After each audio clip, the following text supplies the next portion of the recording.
Fundur er settur í bæjarstjórn Akureyrar 3. nóvember 2015. Þetta er fundur númer 3381 og 16. fundur ársins. Fyrir liggur dagskrá í 5 liðum, en í upphafi fundar vil ég óska eftir að leita afbrigða frá útsendi dagskrá og taka inn á dagskrá bókun vegna lokunar hraðbanka í Hrísey. Þeir sem geta samþykkt það vinsælis gefi merki. Það er samþykkt samhljóða. Þá er það fyrsti dagskrárliður, bókun vegna lokunar hraðbanka í Hrísey. Gunnar Gíslason, bæjarfulltrúi, tekur til máls.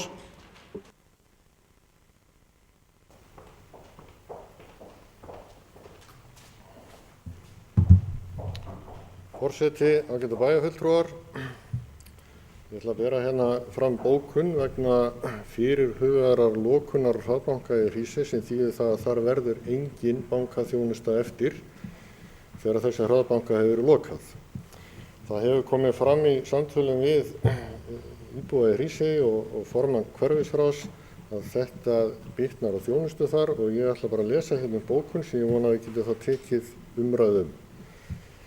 Bæjarstjórn Akureyrarbæjar mótmælir harðlega áformum Landsbankans að loka hraðbanka sínum í Hrísey. Ef af þessum áformum verður, þurfa íbúar að sækja alla sína bankaþjónustu til lands og þá er bent á að ferðamenn hafa þá ekkert aðgengi að bankaþjónustu sem er afar bagalegt með auknum ferðamannastraumi. Bankaþjónusta er ein af grunnstoðum hvers samfélags og er þessi ákvörðun til þess eins fallin að veikja byggð í Hrísey en byggð á þar í vök að verjast eins og fram hefur komið. Takk. Bæjarfulltrúi Gunnar Gíslason hefur lokið máli sínu, orðið er laust. Ég ætla að biðja Sigríði Huld Jónsdóttir að taka við stjórnfundarins, varaforseta.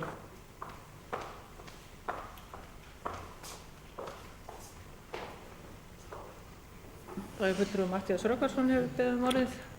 Já, forseti, bæjarfulltrúar. Ég get tekið heils hugar undir þessa bókun vegna þess að það er ótrúlega skrítið þegar Hrísey er nýkomin í verkefni brothættar byggðir að horfa upp á það að banki jafn stór á Landsbankinn sem er að hugsa að reisa rándýrar höfuðstöðvar og hugsa greinilega það eitt að ávaxta fé sitt enn betur og horfi lítið til þess hvaða áhrif svona aðgerð getur haft inn í svona litlu samfélagi eins og Hrísey sem byggir afkomu sína að sjávarútvegi og að ferðamönnum af því að fólk sé að sækja eyjuna og sækja þar þjónustu, bæði veitingar, sundlega þjónustu og fleira sem er þarna og aðra ferðaþjónustu sem er þarna í boði. Þannig mér finnst þetta alveg ótrúlega lélegt að bankinn geti ekki tekið tillit til þess þegar að Hrísey er inn í verkefni eins og brothættar byggðir þar sem hefur reynað að byggja upp og þau geti ekki hingrað með þessa aðgerð allavega í 2-3 ár og sé hvað er þarna að gerast. Jafnvel þó að sé komin að endurnýjun á þessum hraðbanka. Þakka fyrir mig. Bæjarfulltrúi Matthías Rögnvaldsson hefur lokið máli sínu. Bæjarfulltrúi Gunnar Gíslason hefur beðið orðið og vil ég biðja forseta að taka aftur við stjórnfundarins.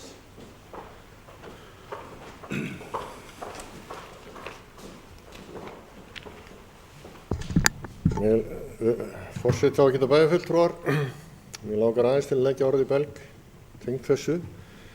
Þannig er að ég frétta þessi gærmorgun eins og fleiri hér og hafði þá samband við fulltrúa í Landsbankanum og þar kemur fram að þetta eru eingöngu fjárhagsleg sjónarmið sem ráða þarna ríkjum.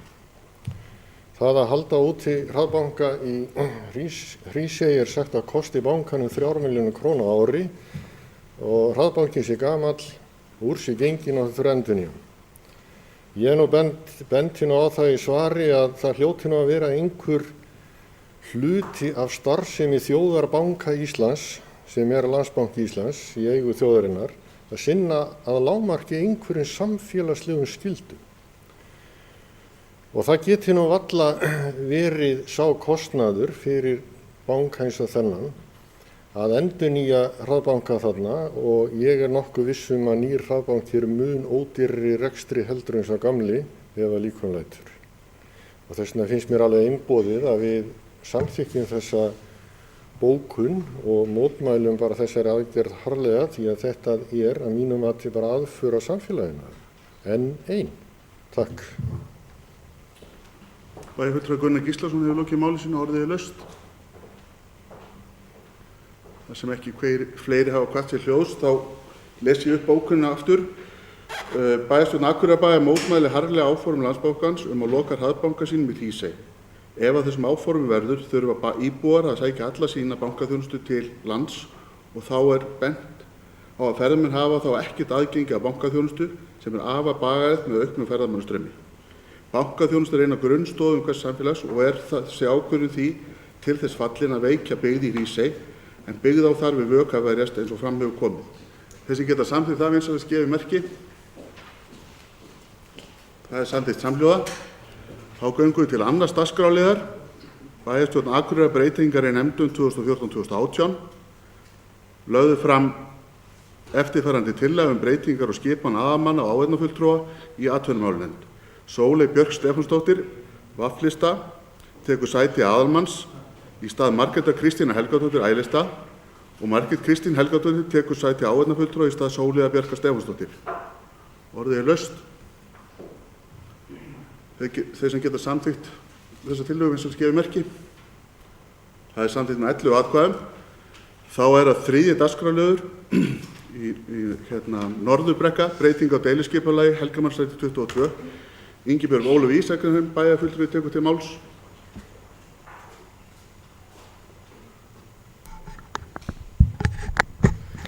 Forseti, ágætu bæjarfulltrúar. Þetta er fyrsti liður í fundargerð skipulagsnefndar dagsett 28. október 2015. Agnes Heiða Skúladóttir og Árni Gunnar Kristjánsson spyrjast fyrir gerð stakstæðrar bílageymslu á lóð númer 22 við Helga-Magrastræti.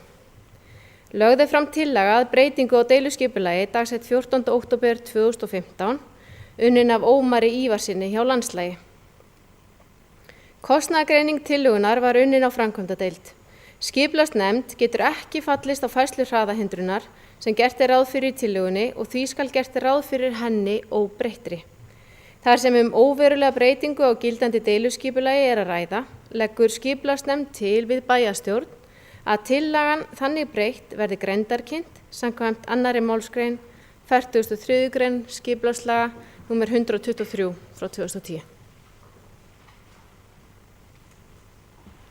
Ingibjörg Ólöf Ísaksen, bæjarfulltrúi, hefur lokið máli sínu og orðið er laust.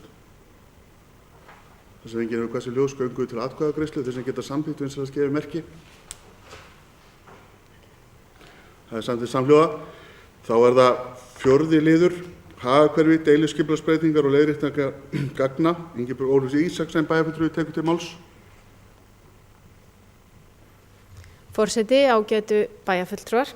Þetta er annar liður í fundargerð skipulagsnefndar dagsett 28. október 2015. Staðgengill skipulagsstjóra lagði fram tillögu að breytingu á deiluskipulagi hagahverfis. Er að ræða minniháttar leiðréttingu á gögnum og nýja lóð fyrir spennistöð Norðurorku.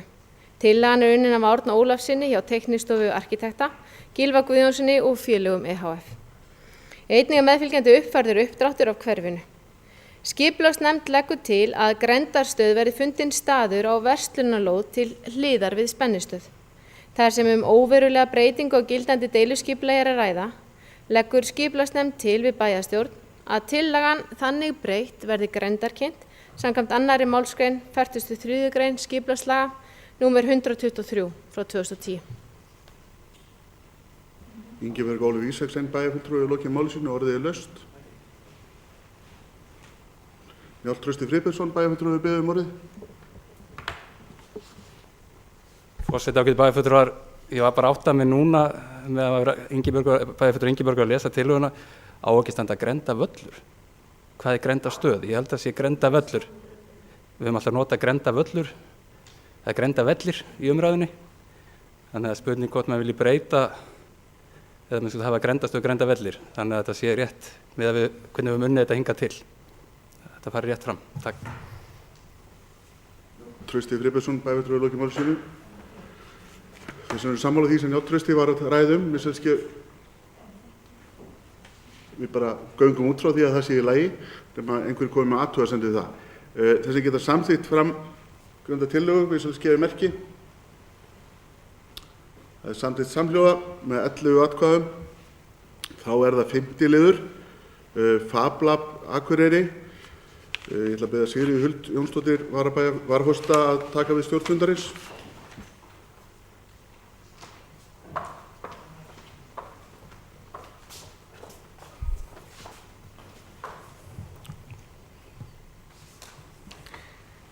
Þá er það 5. liður, Fab Lab á Akureyri, en til umræðu er annar liður í fundargerð atvinnumálanefndar frá 21. október síðastliðnum. Þar var lagður fram samningur vegna stofnunar hollvunar samtaka Fab Ey, en tilgangur félagsins er að koma á fót og reka stafræna smiðju Fab Lab í Eyjafirði.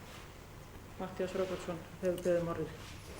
Forseti, ágætu bæjarfulltrúar, Fab Lab Akureyri.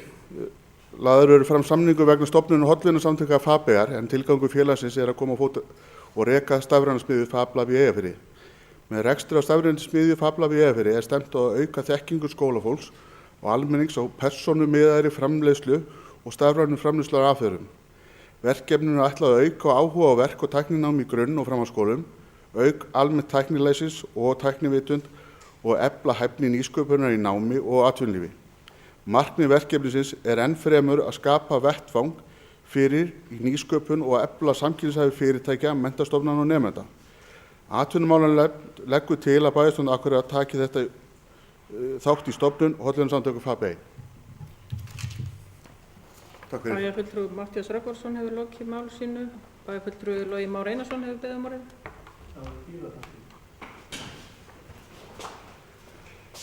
Bæjarfulltrúi, ágætu forseti, ágætu bæjarfulltrúar.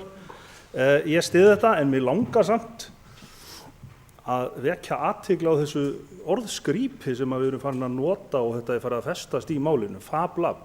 Þetta er náttúrulega alveg frábært fyrirbrigði og ég vona nú að þetta verði keypt og nota sem víðast, en getum við ekki, að því við erum að tala um nýsköpun, getum við þá ekki fengið einhverja eldklára einstaklinga til þess að íslenska þetta, þannig að við förum ekki að nota Fab Lab og Fab Ey og eitthvað álíka lágkúrulegt. Fyrirgefið athugasemdina, mér finnst það bara ætti kannski að vera næsta verkefni okkar. Logi Már Einarsson, bæjarfulltrúi, lokið máli sínu. Næst tekur til máls Sigríður Huld Jónsdóttir, bæjarfulltrúi. Forseti, ágætu bæjarfulltrúar, ég fagna þessari tillögu frá atvinnumálanefndinni stofnun Fab Lab á Eyjafjarðarsvæðinu og til þess að útskýra aðeins það sem að bæjarfulltrúi Logi Már kom hér inn á áðan með orðið Fab Lab, að þetta er keðja sem að heitir Fab Lab og er stafrænar smiðjur sem eru starfræktar út allan heim undir þessu nafni, er upphaflega frá MIT háskólanum í Bandaríkjunum og þaðan kemur þetta nafn, og þessar smiðjur sem hafa verið stofnaðar hér á Íslandi heita allar Fab Lab með undirtitlinum stafræn smiðja. Fab Lab er til dæmis til í Reykjavík. Þannig er nafnið til komið á þessari stafrænu smiðju.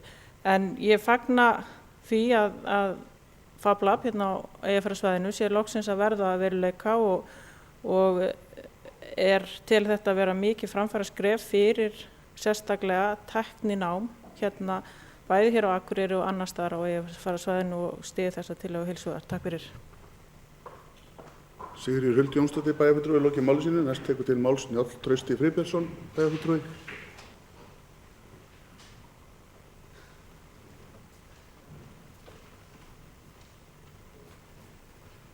Forseti, ágætu bæjarfulltrúar, mér langar bara rétt að koma upp og fagna þessu, að það sé að koma að því að menn fara á full í verkefnið. Þetta er búið að vera hérna í umræðu í umhverfi núna væntanlega ykkur 3-4 ár og við þekkjum þessa sögu. Þetta er komið víða á land, Vestmannaeyjum, Ísafirði, Sauðárkróki, Neskaupstað, Breiðholtinu og þetta sé bara mjög spennandi verkefni og maður lengi rætt að það verði góð og sterk tenging síðan við grunnskólana til að kynna einmitt fyrir þeim svona möguleikana sem tengjast tækninámi og svo náttúrulega allri hönnun og nýsköpun. Þannig að þetta er bara mjög spennandi mál, en ég svo sem þekki ekki og kannski heyrði ekki alveg hvað bæjarfulltrúi Matthías kom inn á varðandi hollvinasamtök Fab Ey, hvort það væri þetta að skýra eitthvað aðeins betur grunninn á bak við það, hvernig það mál stendur. Ég sitt í stjórn Norðurorku og það er þó nokkur ár síðan var samþykkt að styðja þetta með ákveðnum hætti. En svo hefur maður kannski minna heyrt af hverju maður veit af Símey og fleiri, og síðast þegar maður vissi þá er talað að setja þetta í verkmenntaskólan, og síðan bara hvernig menn hafa hugsað sér að tengja þetta við grunnskólan og kannski svona starra samhengi svæðið. Takk. Njáll Trausti Februarsson, bæjarfulltrúi, lokið máli sínu. Næst tekur til máls Bergþóra Þórðardóttir, bæjarfulltrúi.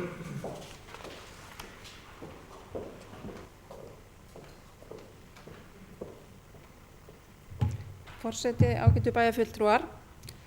Breytingar í atvinnulífinu kalla á breytingar í menntamálum og við þurfum að þjálfa þessa hæfni sem nauðsynleg á 21. öld.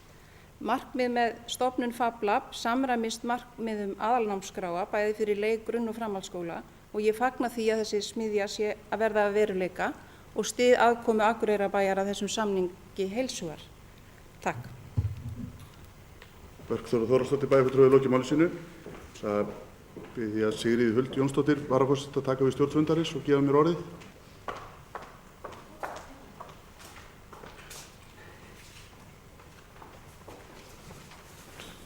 Bæjarfulltrúi Matthías Rögnvaldsson hefur beðið orðið. Forseti, ágætu bæjarfulltrúar. Njáll Trausti, er virkilega gott að heyra hvað fólk er jákvætt fyrir þessu og þetta er virkilega komið tími á þetta, og þetta hjálpar, eins og Bergþóra kom inn á, bæjarfulltrúi, að þetta hjálpar einmitt til að þróa nám og þróa þetta tækninám sem við vantað stuðning við hér í samfélaginu. Tilgangur félagsins er að koma á fót og reka stafræna smiðju, FabLab, í Eyjafirði. Starfsemi FabLab í Eyjafirði mun á hverjum tíma verið í samræmi við áherslu stofnanda og eiganda FabLab vörumerkisins, Massachusetts Institute of Technology. Tengiliði þess hér á landi er Nýsköpunarmiðstöð Íslands með rekstri stafræna smiðju FabLab á Eyjafirði, stefnt að auka þekkingu skólafólks, almennings og persónumiðla framleiðslu. Þetta markmiðið með þessu er að stofna samtök sem geta stutt þetta. Það þarf að vera einhver kennitala. Akureyrarbær er ekki að reka þetta. Það þarf að vera eitthvað heimilisfang sem er skráð fyrir því sem heldur utan með þetta, og Akureyrarbær hefur óskað eftir því að Akureyrarbær verið einn af stofnaðarljónum. Akureyrarbær hefur lagt fram að setja peninga inn í þetta næstu 3 árin, 6,5 milljón, ef ég fer rétt með, og á ári. Þannig að þetta er leiðin til þess að opna stuðningsaðilunum til þess að við höfum heimild til þess að búa til einhverja reglur utanum þetta.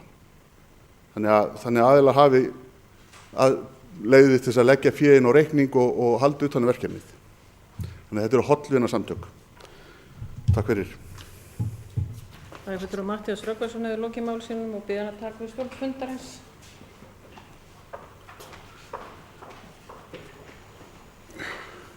Orðið er laust. Gunnar Gíslason, bæjarfulltrúi, hefur beðið orðið.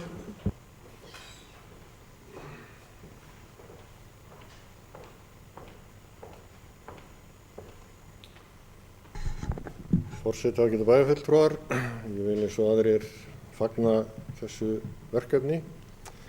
Ég ætlaði einnig að benda á það að í sóknaráætlunum Eyþings sem voru samþykktar núna í haust er gert ráð fyrir 3,5 milljón í verkefni sem kallaði skapandi skólastarf, og þar meðal annars er það verkefni tengt við vinnu í svona stöð eins og FabLab er, þar sem að nemendur gefst kostur á því að vinna skapandi verkefni.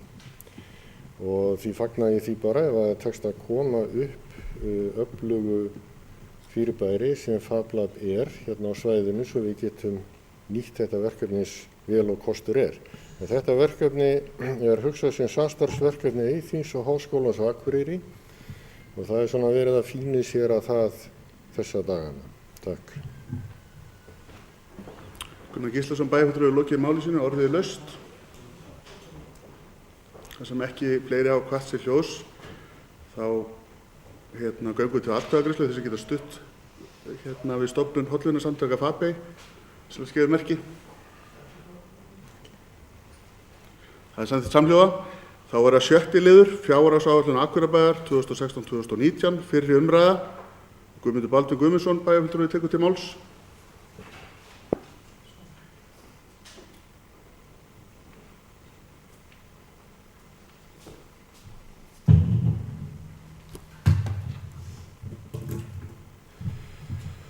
Forseti, ágætu bæjarfulltrúar.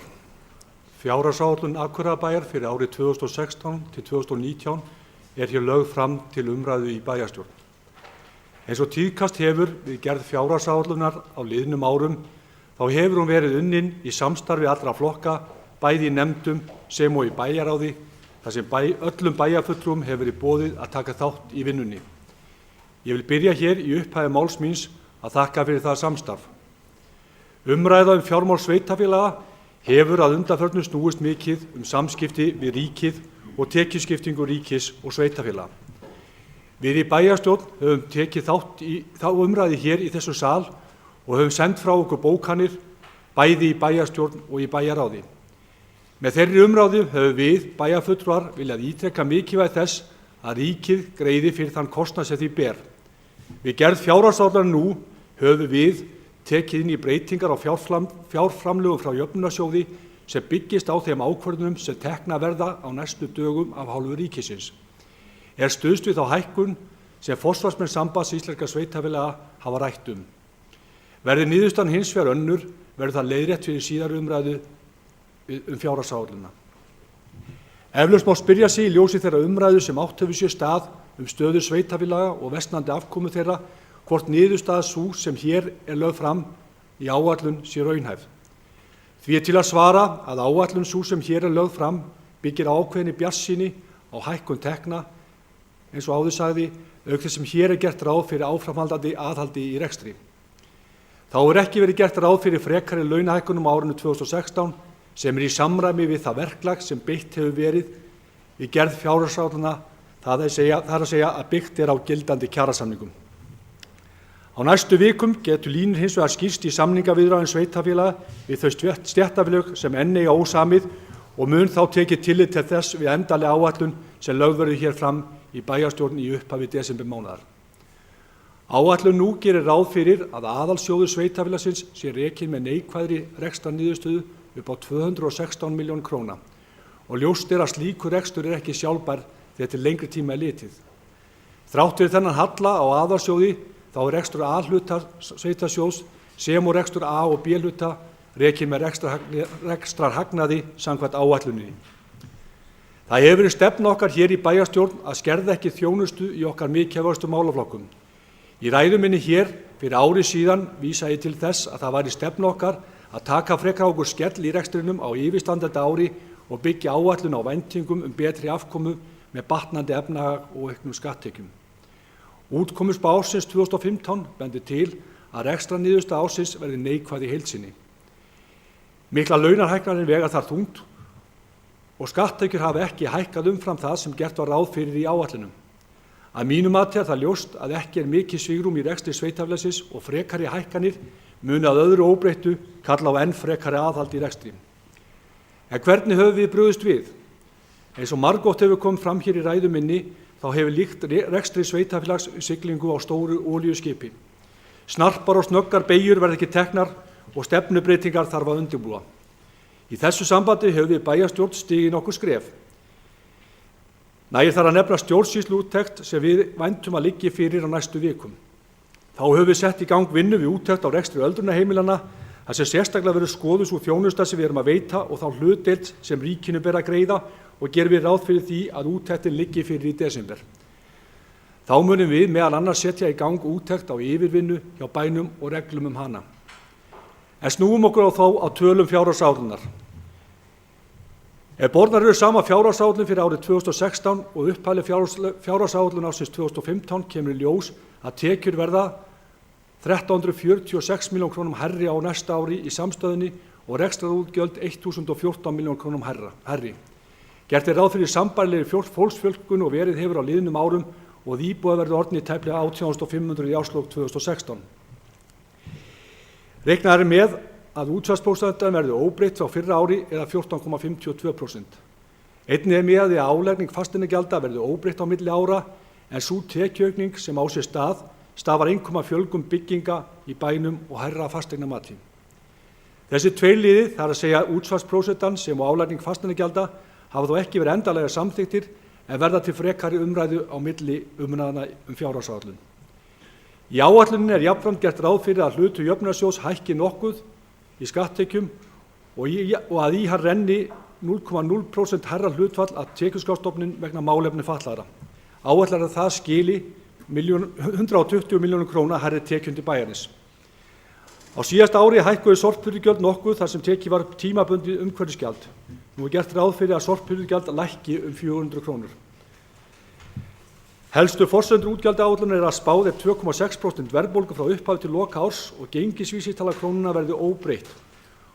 Og þá er reiknað með áhrifum kjarasamninga sem í gildi eru. Hér ber þess þó að geta að kjarasamninga við stóran hlut starfsmanna sveitarfélagsins eru lausir og standa kjaraviðræður yfir. Hugsanlega áhrif þeirra hafa ekki verið reiknuð inn í launakostnaði með beinum hætti. Nokkrar umræður hafa átt sér stað í gerð áætlunar verðbólguforsendur og er gert ráð fyrir að taka hana til endurskoðunar milli umræðna en verðbólguforsendur sem stuðst er við byggja á þjóðhagsspá sem gerð var mitt ár en búast má við nýrri þjóðhagsspá á næstu dögum. Fjárhagsáætlun Akureyrarbæjar fyrir árið 2016 sem hér er lögð fram til fyrri umræðu í bæjarstjórn tekur til rekstrar aðalsjóðs og 12 fyrirtækja, stofnana og sjóða í eigu hans. Einnig fylgir samstæðureikningur fyrir A- og B-hluta hans, rekstraryfirlit samstæðureiknings og framkvæmda yfirlit Akureyrarbæjar. Sú regla sem fylgt er skiptingu rekstrareininga í A- og B-hluta er eftirfarandi. Í A-hluta er aðalsjóður sveitarfélagsins auk annarra stofnana og sjóða sem eru fjármagnaðar að hluta eða öllu leyti af skatttekjum. Í B-hluta eru stærð stofnanir, fyrirtæki og aðrar rekstrareiningar sem eru að hálfu eða meirhluta í eigu sveitarfélagsins og eru reknar sem fjárhagslega sjálfstæðar einingar. Til A-hluta stofnana teljast aðalsjóður, fasteignir Akureyrarbæjar, framkvæmdamiðstöð og eignasjóður Gatna og fleira. B-hluta stofnanirnar eru félagslegar íbúðir, strætisvagnar Akureyrar, bifreiðastæðasjóður Akureyrar, Hafnarsamlag Norðurlands, framkvæmdasjóður Akureyrar, gjafasjóður Hlíðar og Skjaldarvíkur, byggingasjóður Náttúrufræðistofnunar, öldrunarheimili Akureyrar og Norðurorka. Tekjur aðalsjóðs eru áætlaðar 16.419 milljónir króna á árinu 2016, samanborið við 15.148 milljónir á árinu 2015. Tekjurnar skiptast þannig að skatttekjur eru áætlaðar tæpir 10,2 milljarðar, framlög jöfnunarsjóðs 2.662 milljónir og aðrar tekjur tæpir 3,6 milljarðar króna. Laun og launatengd gjöld í aðalsjóði eru áætluð 8.942 milljónir króna og annar rekstrarkostnaður 8.468 milljónir króna. Þá er gert ráð fyrir að fjármunatekjur umfram fjármagnsgjöld verði rúma 775 milljónir króna. Rekstrarniðurstaða aðalsjóðs er því neikvæð 216 milljónir króna. En skoðum einstaka málaflokka sem fyrirfer stærstu hluti af skatttekjum aðalsjóðs til reksturs fræðslumála eða tæpir 6 milljarðar króna sem svara 45,4% af heildarskatttekjum. Þetta er ívið lægra hlutfall en verið hefur á liðnum árum sem skýrist af áætlaðri hækkun skatttekna en gert er ráð fyrir að skatttekjur aðalsjóðs aukist 9,2% á milli ára. Akureyrarbær mun verja ríflega 3 milljörðum króna til félagslegra þjónustu á næsta ári og eru útgjöld vegna málefna fatlaðs fólks þar umfangsmest. Eins og fram hefur komið hér að framan þá er gert ráð fyrir í tekjuforsendum áætlunarinnar að tekjur frá jöfnunarsjóði aukist vegna aukinnar hlutdeildar sveitarfélaga í skatttekjum. Þá er ennfremur gert ráð fyrir að ríkið greiði kostnað sveitarfélagsins vegna öryggisvistunar að fullu. Gangi þetta eftir mun verða jöfnuður í tekjum og gjöldum í rekstri málefnis fatlaðs fólks. Reikna má með að milli umræðna liggi fyrir niðurstöður á ofangreindu forsendum og ef niðurstaða verður önnur en vænst er, má búast við að gera þurfi einhverja breytingar á áætlaðri útgjaldahlið til að mæta því. Samkvæmt áætlunum mun tæplega 909 milljónir króna varið til menningarmála á næsta ári. Tekjur vegna menningarmála eru áætlaðar 168 milljónir króna en þar af eru 138 milljónir króna greiðsla ríkisins vegna menningarsamnings ríkis og bæjar. Nettó er því kostnað vegna menningarmála ríflega 740 milljónir króna eða sem svara 5,6% af skatttekjum. Líkt og fram hefur komið í umræðum fjárhagsáætlun síðustu ára þá hefur mikið verið reynt að ná fram réttlátum hækkunum á menningarsamningnum og margoft bent á samanburð framlega til menningarmála á höfuðborgarsvæðinu. Bæjarstjórn tók þetta málefni sérstaklega fyrir á fundi sínu nýverið og lagði fram bókun. Óhætt er að segja að umfjöllun í kjölfarið hafi komið málinu á hreyfingu og og eftir fund með menntamálaráðherra nú síðustu helgi ríkir nokkur bjartsýni á að réttlát leiðrétting fáist á samningnum. Íþrótta- og tómstundamál eru þriðji umfangsmesti málaflokkurinn. Áætlaður heildarkostnaður málaflokksins er 2.342 milljónir og er stærstur hluti hans 1,8 milljónir króna greiddur af skatttekjum aðalsjóðs. Aukning á fjárveitingu til málaflokksins milli ára nemur 114 milljónir króna en tæpa 50 milljónir af því má rekja til hækkunar á húsaleigu vegna nýframkvæmda meðal annars Íþróttahúss Naustaskóla en auk þess eru tæpar 10 milljónir króna vegna hækkunar á tómstundaávísun til barna og unglinga en gert er ráð fyrir að þær hækki úr 12.000 krónum í 16.000 krónum á barn.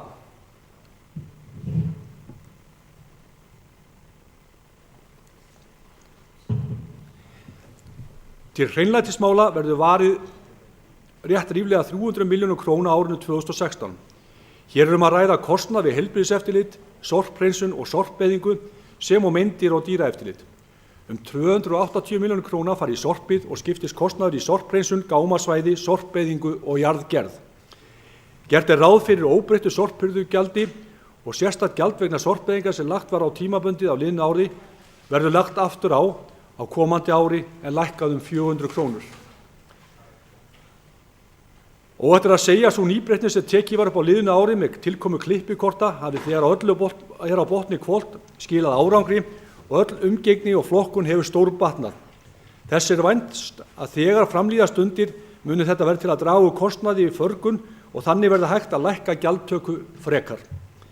Sorphirðugjald auk sérstaklega gjaldsins skila tekjum upp á 276 milljónir en það þýðir að sorphirðugjaldið stendur undir 97% af kostnaði við sorphirðu. Kostnaður bæjarins er því ríflega 8 milljónir króna. Í skipulags- og byggingamál er gert ráð fyrir að verja 123 milljónir króna á næsta ári og hækkun 12 milljónir króna frá fyrra ári er að mestu vegna aukins kostnaðar við gerð endurskoðaðs aðalskipulags. Alls fara 385 milljónir króna í brunamál og almannavarnir. Tekjur slökkviliðsins vegna verkefna eru áætlaðar 182 milljónir króna en inn í þeim tölum er gert ráð fyrir framlagi frá ríkinu upp á 138 milljónir króna vegna sjúkraflutninga. Akureyrarbær mun því leggja bruna- og almannavörnum til 203 milljónir króna á næsta ári. Gert er ráð fyrir að tæplega 731 milljón króna renni til umferðar- og samgöngumála næsta ári sem er 56 milljónir króna hærri upphæð en gert var ráð fyrir í upphæðri áætlun 2015. Þarna munar mest að gert er ráð fyrir að hækka framlag til snjómóksturs og hálkuvarna ríflega 23 milljónir króna. Sem gert er í raun til að mæta þeir raunkostnaði sem bærinn hefur orðið fyrir á síðustu árum og til að nálgast það frekar. Til umhverfismála er gert ráð fyrir að verja alls 218 milljónir króna sem er 18 milljónir krónum hærra en áætlun 2015 og er hækkunni meðal annars varið til fegrunar og hirðingu opinna svæða auk hreinsunar gatna. Til atvinnumála er varið 176 milljónir króna og hækkar 19 milljónir króna frá fyrra ári. Þarna ber helst að nefna kostnað við verkefni í brothættar byggðir sem er áætlað 7,5 milljónir króna. Í sameiginlegum kostnaði það rekstur ráðhús, bæjarstjórnar, bæjarráðs og sameiginlegs tölvukerfis er gert ráð fyrir 677 milljónir króna og hækkar 92 milljónir króna frá fyrra ári. Þarna munum mest að áfallið orlof er áætlað 50 milljónir króna en fram til þessa hefur þessi liður ekki verið inn í áætlun. Í forsöndum með fjármagnsliði er að þessu sinni byggt á verðbólguspá upp á 2,6% eins og áður hefur komið fram ásamt því að stuðst er við að vaxtagreiðslur sem þekktar eru. Gert er ráð fyrir að fjármagnsliðir aðalsjóðs verði jákvæður 755 milljónir króna. Fasteignir Akureyrarbæjar, framkvæmda miðstöð Akureyrarbæjar og eignasjóður Gatna teljast til annarra fyrirtækja og sjóða í A-hluta. Rekstur fasteigna Akureyrarbæjar er umfangsmikill sem fyrr og hafa þær umsjón með 100 fasteignum auk hátt í 300 leiguíbúða. Gert er ráð fyrir jákvæðri niðurstöðu af rekstri fasteigna upp á tæpa 338 milljónir króna.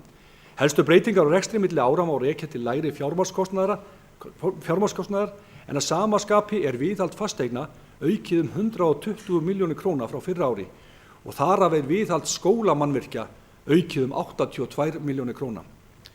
Litla breytingar eru á rekstri framkvæmda miðstöðar og eignasjóðs Gatna milli ára. Í framkvæmda yfirliti fasteigna Akureyrarbæjar er gert ráð fyrir að framkvæmd verði fyrir 700 milljónir króna á árinu 2016 en áætlaðar framkvæmdir á núverandi ári er 498 milljónir. Ekki er ráðist í neina stóra nýframkvæmdir á árinu 2016 en stærstu framkvæmdina liggja í frágangi á íþróttahúsi við Naustaskóla, endurnýjun á gervigrassi í Boganum, framkvæmdir við Listasafn og endurnýjun á Svelli í Skautahöll. Framkvæmdir á vegum Eignasjóðs gatna og fleiri er áætlaðir 587 milljónir króna en tekjur af gatnagjöldum eru áætlaðir 140 milljónir, þannig að nettó fjárfesting er því áætluð 447 milljónir króna og heildar framkvæmdir því í A-hluta 1147 milljónir króna. Gert er ráð fyrir að framkvæma í B-hluta fyrirtækjum fyrir 1950 milljónir króna. Þar af eru framkvæmdir á vegum Norðurorku áætlaðir 1654 milljónir króna og stærstu framkvæmdir þar eru Glerárvirkjun en þar eru 800 milljónir króna og framkvæmdir við fráveitu 365 milljónir króna. Alls gerir áætlun þannig ráð fyrir að framkvæmdir á vegum bæjarins og fyrirtæki hans muni nema 3,1 milljarði króna á árinu 2016. Í B-hluta samstæðunar er að ræða 9 fyrirtæki og sjóði og mun ég fara yfir nokkur þeirra í stuttu máli. Fjárhagsáætlun Norðurorku samstæðunar gerir ráð fyrir að rekstrartekjur verði 3.301 milljón króna og rekstrargjöld fyrir fjármagnsliði 2.527 milljónir króna. Rekstrarniðurstaða fyrir fjármagnsliði og skatta verði 774 milljónir króna. Fjármagnsliði nettó verði 324 milljónir króna og reiknaður tekjuskattur 69 milljónir króna og áætlun gerir því ráð fyrir að rekstrarhagnaður verði á rekstri Norðurorku á 380 milljónir króna. Fjárfesting á Norðurorku eins og áður segir áætlaði 654 milljónir króna samanborið 1100 milljónir króna í áætlun 2015. Rekstur hafnarsamlags hefur vaxið ár frá ári og árinu 2016 er gert ráð fyrir að tekjur samlagsins verði 460 milljónir króna samanborið við 421 milljón króna tekjur í áætlun árið 2015. Gert er ráð fyrir að hagnaður og rekstri hafnarsamlags Norðurlands verði 129 milljónir króna. Árinu 2016 er gert ráð fyrir að öldrunarheimilin verði rekin með 255 milljónir króna halla að teknu tilliti til framlags bæjarins sem er áætlað 139 milljónir króna. Eins og fram hefur komið upp af ræðu minnar er unnið að úttekt á rekstri öldrunarheimilanna. Í rekstrarreikningi samstæðunar A og B-hluta er gert ráð fyrir að tekjur verði 21,1 milljarður króna en rekstrargjöld fyrir utan fjármagnsliði 19,4 milljarðar. Niðurstaða án fjármagnsliða er því jákvæð 1,7 milljarð króna. Fjármagnsgjöld umfram fjármunatekjur nema 1270 milljónir króna og áætlaður tekjuskattur 69 milljónum. Rekstrarniðurstaða er því jákvæð 367,5 milljónir króna. Samkvæmt yfirlitum sjóðstreymis samstæðunnar mun veltufé frá rekstri nema 2.308 milljónir króna eða sem svarar 10,9% af rekstrartekjum. Fjárfestingar í varanlegum rekstrarfjármunum eru áætlaðir 3.098 milljónir króna. Afborgun langtímalána eru áætlaðar að nemi 1.124 milljónir króna og gert er ráð fyrir að tekið verði lán fyrir 1.550 milljónir. Samkvæmt áætlun er því gert ráð fyrir að handbært fé sveitarfélagsins í árslok verði ríflega 2 milljarðar króna.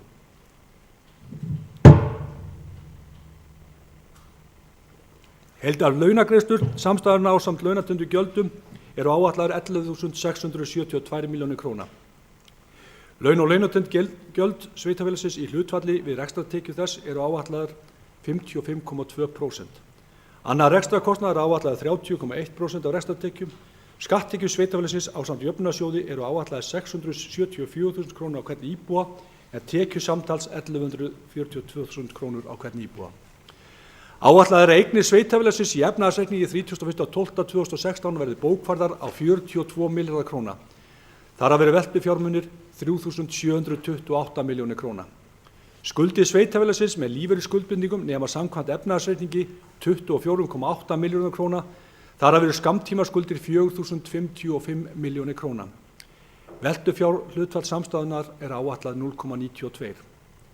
Skuldahlutfall samstæður samkvæmt viðmiðunarreglum er áætlað ríflega 100% í árslok 2016 og í A-hluta verður skuldahlutfallið komið niður undir 90%. Áætlað er að heildareignir á hvern íbúa muni nema 2.271.000 krónum og heildarskuldir 1.229.000 krónum. Bókfært eigið fé er áætlað að nemi 17.195 milljónir króna í árslok 2016 og eiginfjárhlutfall er í árslok áætlað að nemi 41%.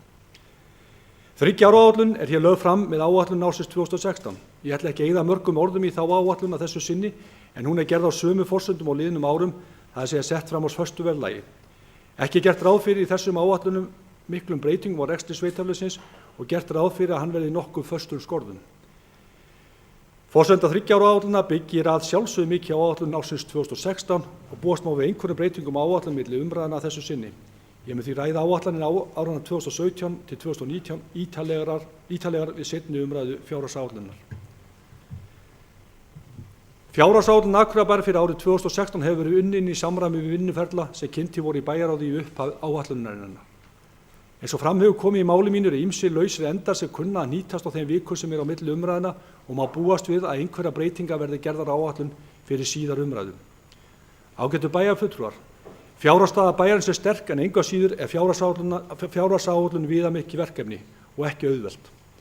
Fjárhagsáætlun þar sem mikið aðhald hefur í rekstri á liðnum árum gefur því miður ekki mikið svigrúm, sérstaklega í ljósi þeirra launahækkana sem orðið hafa á undanförnum. Ég vil þó leyfa mér hér í lokin að vera bjartsýnn. Uppgangur er í samfélaginu og tekjur aukast. Aukið ferðaþjónusta og uppbygging á Bakka mun skjóta frekari rótum undir það góða samfélag sem við hér byggjum.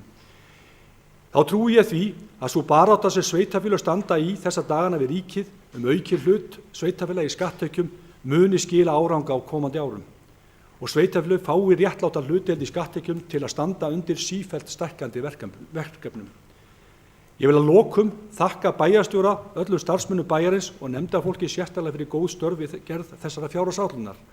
Einnig vil ég þakka bæjarráði og bæjarstjórn fyrir samstarfið við gerð áætlunarinnar. Síðast en ekki síst þá vil ég þakka fjármálastjóra bæjarins, Dan Brynjarsyni, sérstaklega fyrir vel unnin störf og góða samvinnu við gerð fjárhagsáætlunarinnar, en hann hljóp í skarð fyrir hagsýslustjóra sem er í námsleyfi. Að lokinni umræðu, sem ég vona verði fjöllegar, legg ég svo til við bæjarstjórn þessari fjárhagsáætlun Akureyrarbæjar fyrir árið 2016 til 2019 verði vísað til frekari yfirferðar í bæjarráði og til síðari umræðu í bæjarstjórn sem áætlað er að fari fram þann 1. desember. Líki ég þar með lestri af þessari miklu talnarunu og vona að einhverja hafi gripið eitthvað þarna og vænti þess að eiga hér við ykkur bæjarfulltrúa góðar umræður þessa fjárhagsáætlun. Takk fyrir. Guðmundur Baldur Guðmundsson bæjarfulltrúi er lokið máli sínu. Næst tekur til máls Gunnar Gíslason bæjarfulltrúi.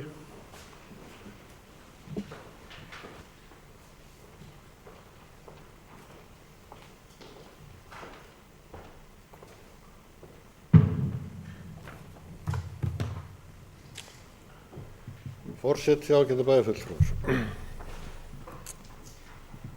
Vönduð fjármálastjórn byggir meðal annars á vandaðri fjárhagsáætlanagerð, skýrri stjórnarstefnu og kerfisbundinni upplýsingaöflun.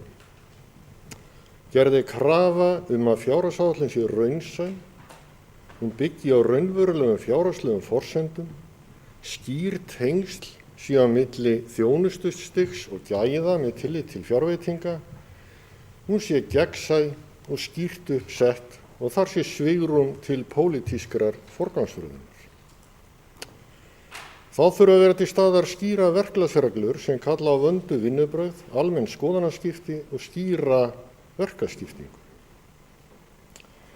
Í ramma fjárhagsáætlunum, eins og þeirri fjárhagsáætlun sem hér liggur fyrir, þarf að vinna samhliða starfsáætlun, þar sem tilgreind eru markmið, magn og gæði þjónustu í einstökum málaflokkum. Markmiðin þurfa að tengja skipulagi á starfsemi sveitarfélagsins, ákveðnum aðgerðum þess og framkvæmd almennrar þjónustu.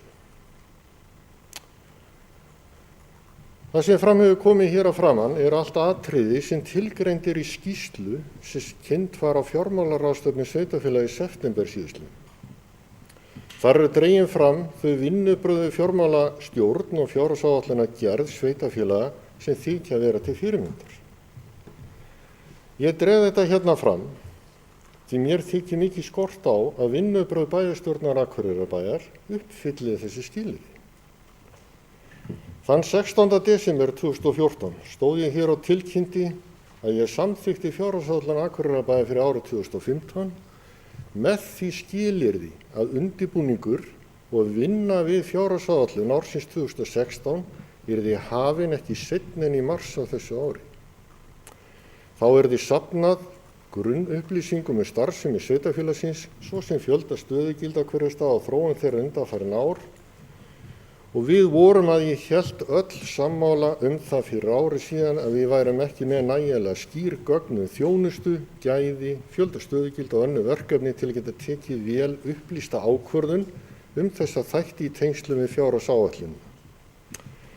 Þá lá einnig ljóst fyrir að fjárhagsáætlun aðalsjóðs var afgreidd með halla og þá lá einnig nokkuð ljóst fyrir að hallinn yrði enn meiri þegar árið liði vegna fyrirliggjandi kjarasamninga. Þess vegna var að ég hélt sammæli að við þyrftum að leggjast í mikla vinnu við að greina, meta og forgangsraða í rekstri bæjarins. Í stuttu máli sagt, þá var það ekkert af þessa veruleika. Vinnubrögðin hafa verið þau sömu aftur, þrátt fyrir ítrekkaðar óskir frá þau sem hér stendur annað. Kannski finnst flestum bæjarfulltrúum að þessi vinnubrögð séu í góðu lagi, en það verið stundu lengi. En ég tel svo ekki vera og veit að fleiri bæjarfulltrúar eru mér sammála það. Formaður bæjarráðs nefnir sérstaklega í sínu erindi að áfram sé gert ráð fyrir aðhaldi í rekstri og það sé snúið að breyta rekstri stórsveitarfélags þar sem það sé eins og stórt olíuskip á siglingu sem ekki verði snúið svo auðveldlega. Í þessu sambandi kalla ég eftir svörum það hvaða aðhald hér í raun verið að tiltaka og bendi jafnframt á það að til þess að breyta stefnu olíuskips eða sveitarfélags þarf í fyrsta lagi að liggja fyrir hvert skal stefna og í öðru lagi að grípa til aðgerða til þess að halda breyttri stefnu. Það þýðir ekki að bíða bara og vona því að von ekki aðferð og verður aldrei.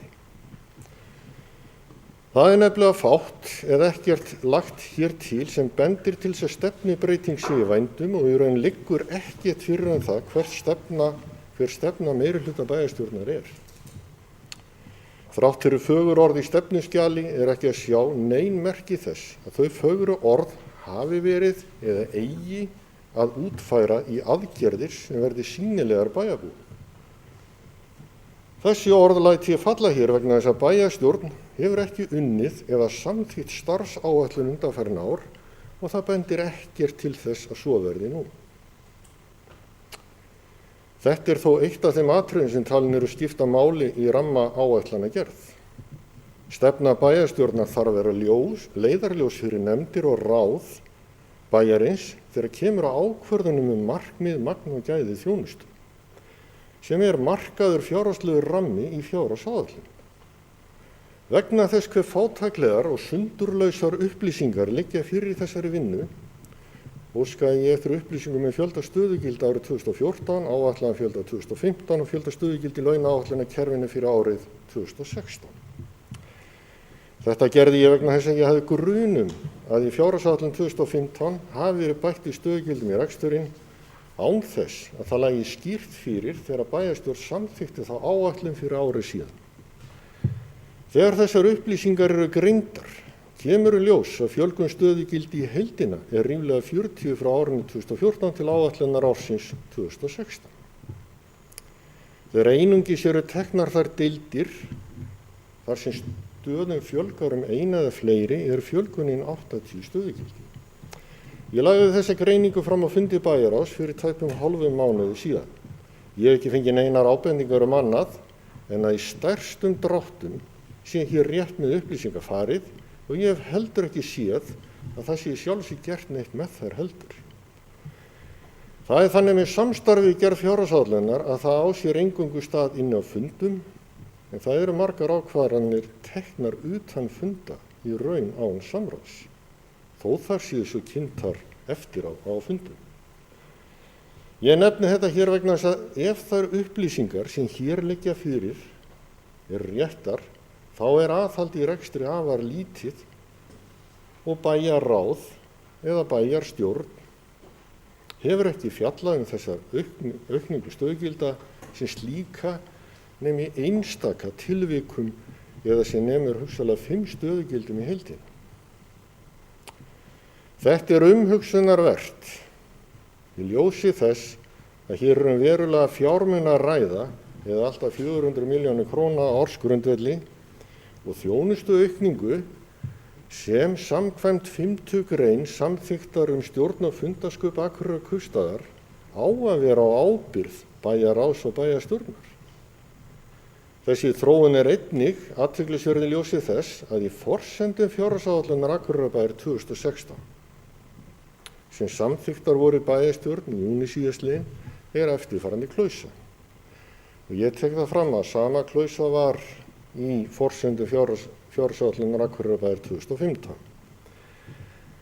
Allar tillögur eða óskir sem ekki rúmast innan rammans eða lúta ekki að áður samþykktum ákvörðunum bæjarstjórnar þjónustu við bæjarbúa skal sækja sérstaklega og gera grein fyrir þeim í viðbót.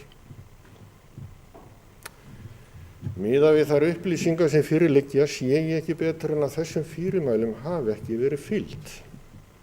Því eftir því sem ég fæ best séð er aukningin og fjölgun stöðugilda inn í fjárhagsáætlunum flestra ef ekki allra nefnda án þess að það sé sérstaklega tilgreint eins og kveðið er á um. Það er á ábyrgð þeirra pólitísku fulltrúa sem stýra áætlanagerðinni að ganga á eftir því að leikreglum sé fylgt og skýra þær ef þær ekki nógu skýrar. Með þessu ég ekki að segja að það sé ekki þörf fyrir aukna mönnun víða vegna aukins álags í þjónustu eða vegna breytinga á þjónustu. Það sem ég er að segja er að bæjarstjórn sem ber hina endanlegu ábyrgð á rekstri sveitarfélagsins er ekki upplýst það hvað er í gangi og hefur ekki yfirsýn yfir magn, gæði og framkvæmd þjónustu sem er eitt af megin skilyrðum fyrir ábyrgri fjármálastjórn. Hvað er þá aðhaldi í rekstrinum? Hvað er þá aðhaldi í rekstrinum sem er rætt?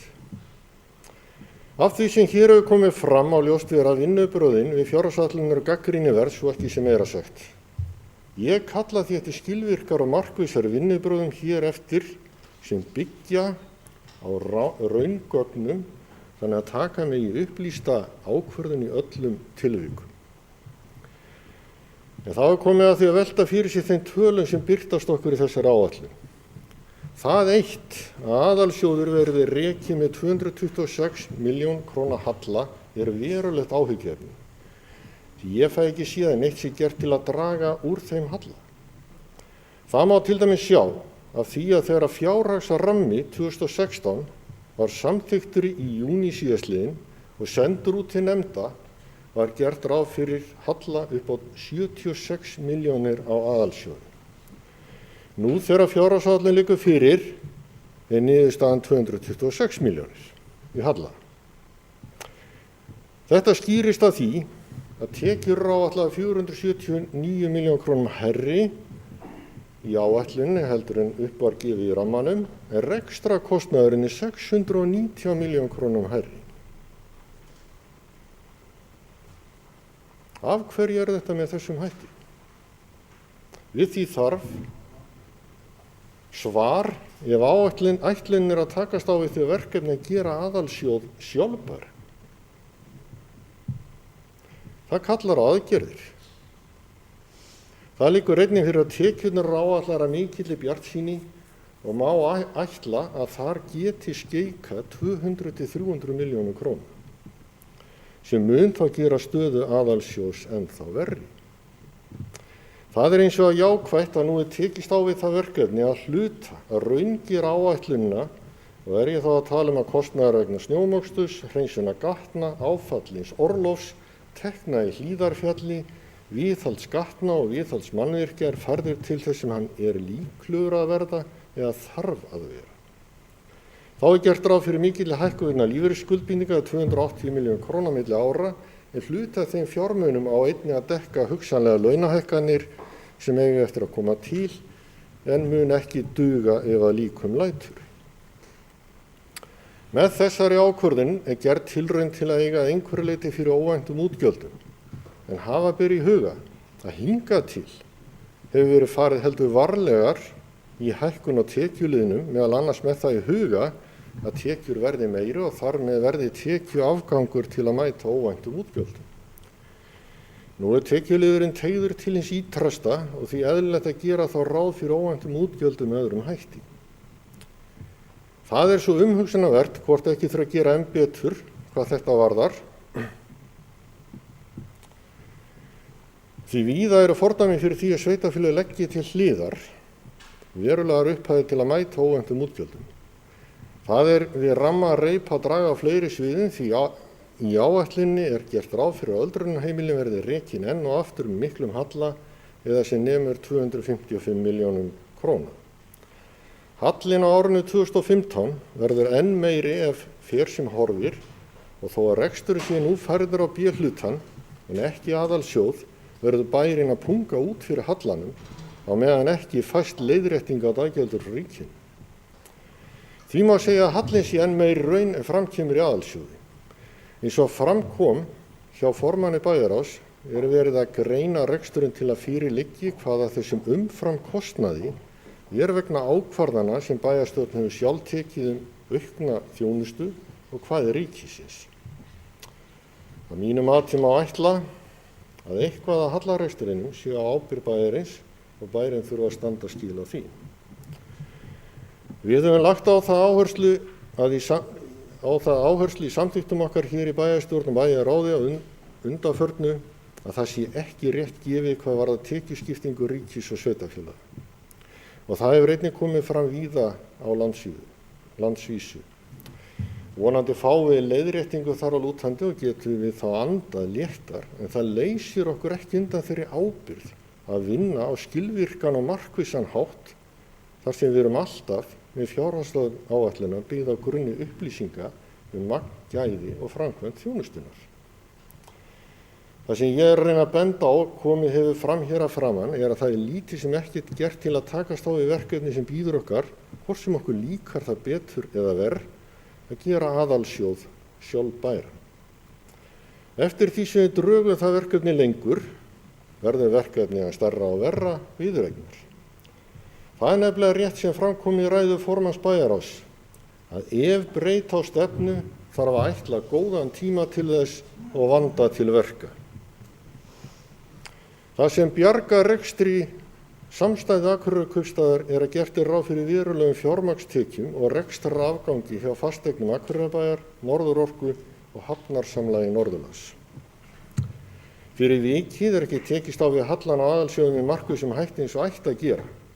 En þessi afkomi er afar brothætt því áætlunin gerir ráð fyrir 2,6% verðbólgu á næsta ári sem eru mjög ólíklegt að standist. Því er líklegt að þær forsendur breytist í þeirri vinnu sem býður í fjárhagsáætluninni fyrir seinni umræðuna því ný hagspá mun birtast á miðjan þennan mánuð. En af hverju hafa áhyggjur af þessu? Jú, því ef verðbólgan fer af stað og verður meiri, munum fjármagnstekjur lækka verulega jafnvel verða engu ef verðbólguskotið verður hátt. Það mun hafa þær afleiðingar að aðalsjóður gæti ná jafnvægi A-hluta og B-hlutafyrirtækin yrðu rekin með einhverjum halla, sem gæti þýtt það að samstæðan yrði rekin með halla. Þá eru menn og konur í vondum málum. Áður en ég lýk þessari yfirferð verð ég aðeins að minnast á áætlunum framkvæmdir þó aðrir sem á eftir mér koma muni koma betur inn á þær. Ég hef verulegar áhyggjur af því hvernig áætlaði fyrir framkvæmdum, svo sem í sundlauginni, þar sem er gert ráð fyrir kostnað upp á 270 milljónir króna, en síðast áætlun sem ég hef séð gerði ráð fyrir 370 milljónir króna. Hverju sætir þetta? Þá dreif ég mjög í efa að 150 milljónir dugi fyrir nýju skautfjárselli og ég mótmæli því að ekki skuli gert ráð fyrir því að klára lóð Naustaskóla á næsta ári. Og bendi bara þar á fordæmi Akureyrarbæjar hvað varðar það að ganga stíft eftir því að lóðarhafar sem eru íbúar í bænum klári sín verk innan tilskilins tíma en svo ætlum við að stunda önnur vinnubrögð. Að lokum langar mig til að viðra þá skoðu mína að það eigi að veita almennum bæjarbúum meiri og betri aðgang af vinnslu fjárhagsáætlunar. Það er hægt að gera með því að byrja að vinna fyrr, skipuleggja hana betur, halda umræðu kynningafundi afmörkuð málefni þar sem bæjarbúum gæfist kostur á að leggja fram hugmyndir eða skoðanir á ákveðnum tillögum. Í þessu samhengi verð ég að minnast þess að ég lagði til í bæjarráði í vor að haldinn yrði íbúafundur snjómokstur og hálkuvarnir. Var það samþykkt eftir því sem ég best man. En enn bólar ekkert á þeim íbúafundi og kalla ég eftir því að honum verið komið á sem allra fyrst. Og ég skil reyndar enga veginn hvað stendur í vegi þess að hann verði haldinn. Hér hef ég viðrað þá sýn mína á þá fjárhagsáætlun sem fyrir liggur og má vera ljóst af því sem ég hef sett hér fram. Ég ekki sáttur við vinnubrögð eða framsetningu áætlunarinnar sem á ábyrgð hins pólitíska meirihluta í bæjarstjórn. Það var send út fréttatilkynningum að fjárhagsleg staða Akureyrar kaupstaðar sé sterk og verði áfram sterk. Það finnst mér heldur orðum aukið. Fjárhagsleg staða bæjarins ekki veik, en hún þarf að styrkjast. Til þess að svo verði þarf að taka til höndum og hefja aðgerðir. Ég lýsi mig reiðubúin til slíkra vinnu nú sem fyrr og tel að það verði okkur öllum til hagsbóta í bænum sem býður íbúum sínum öll lífsins gæði eða vill alltént gera það.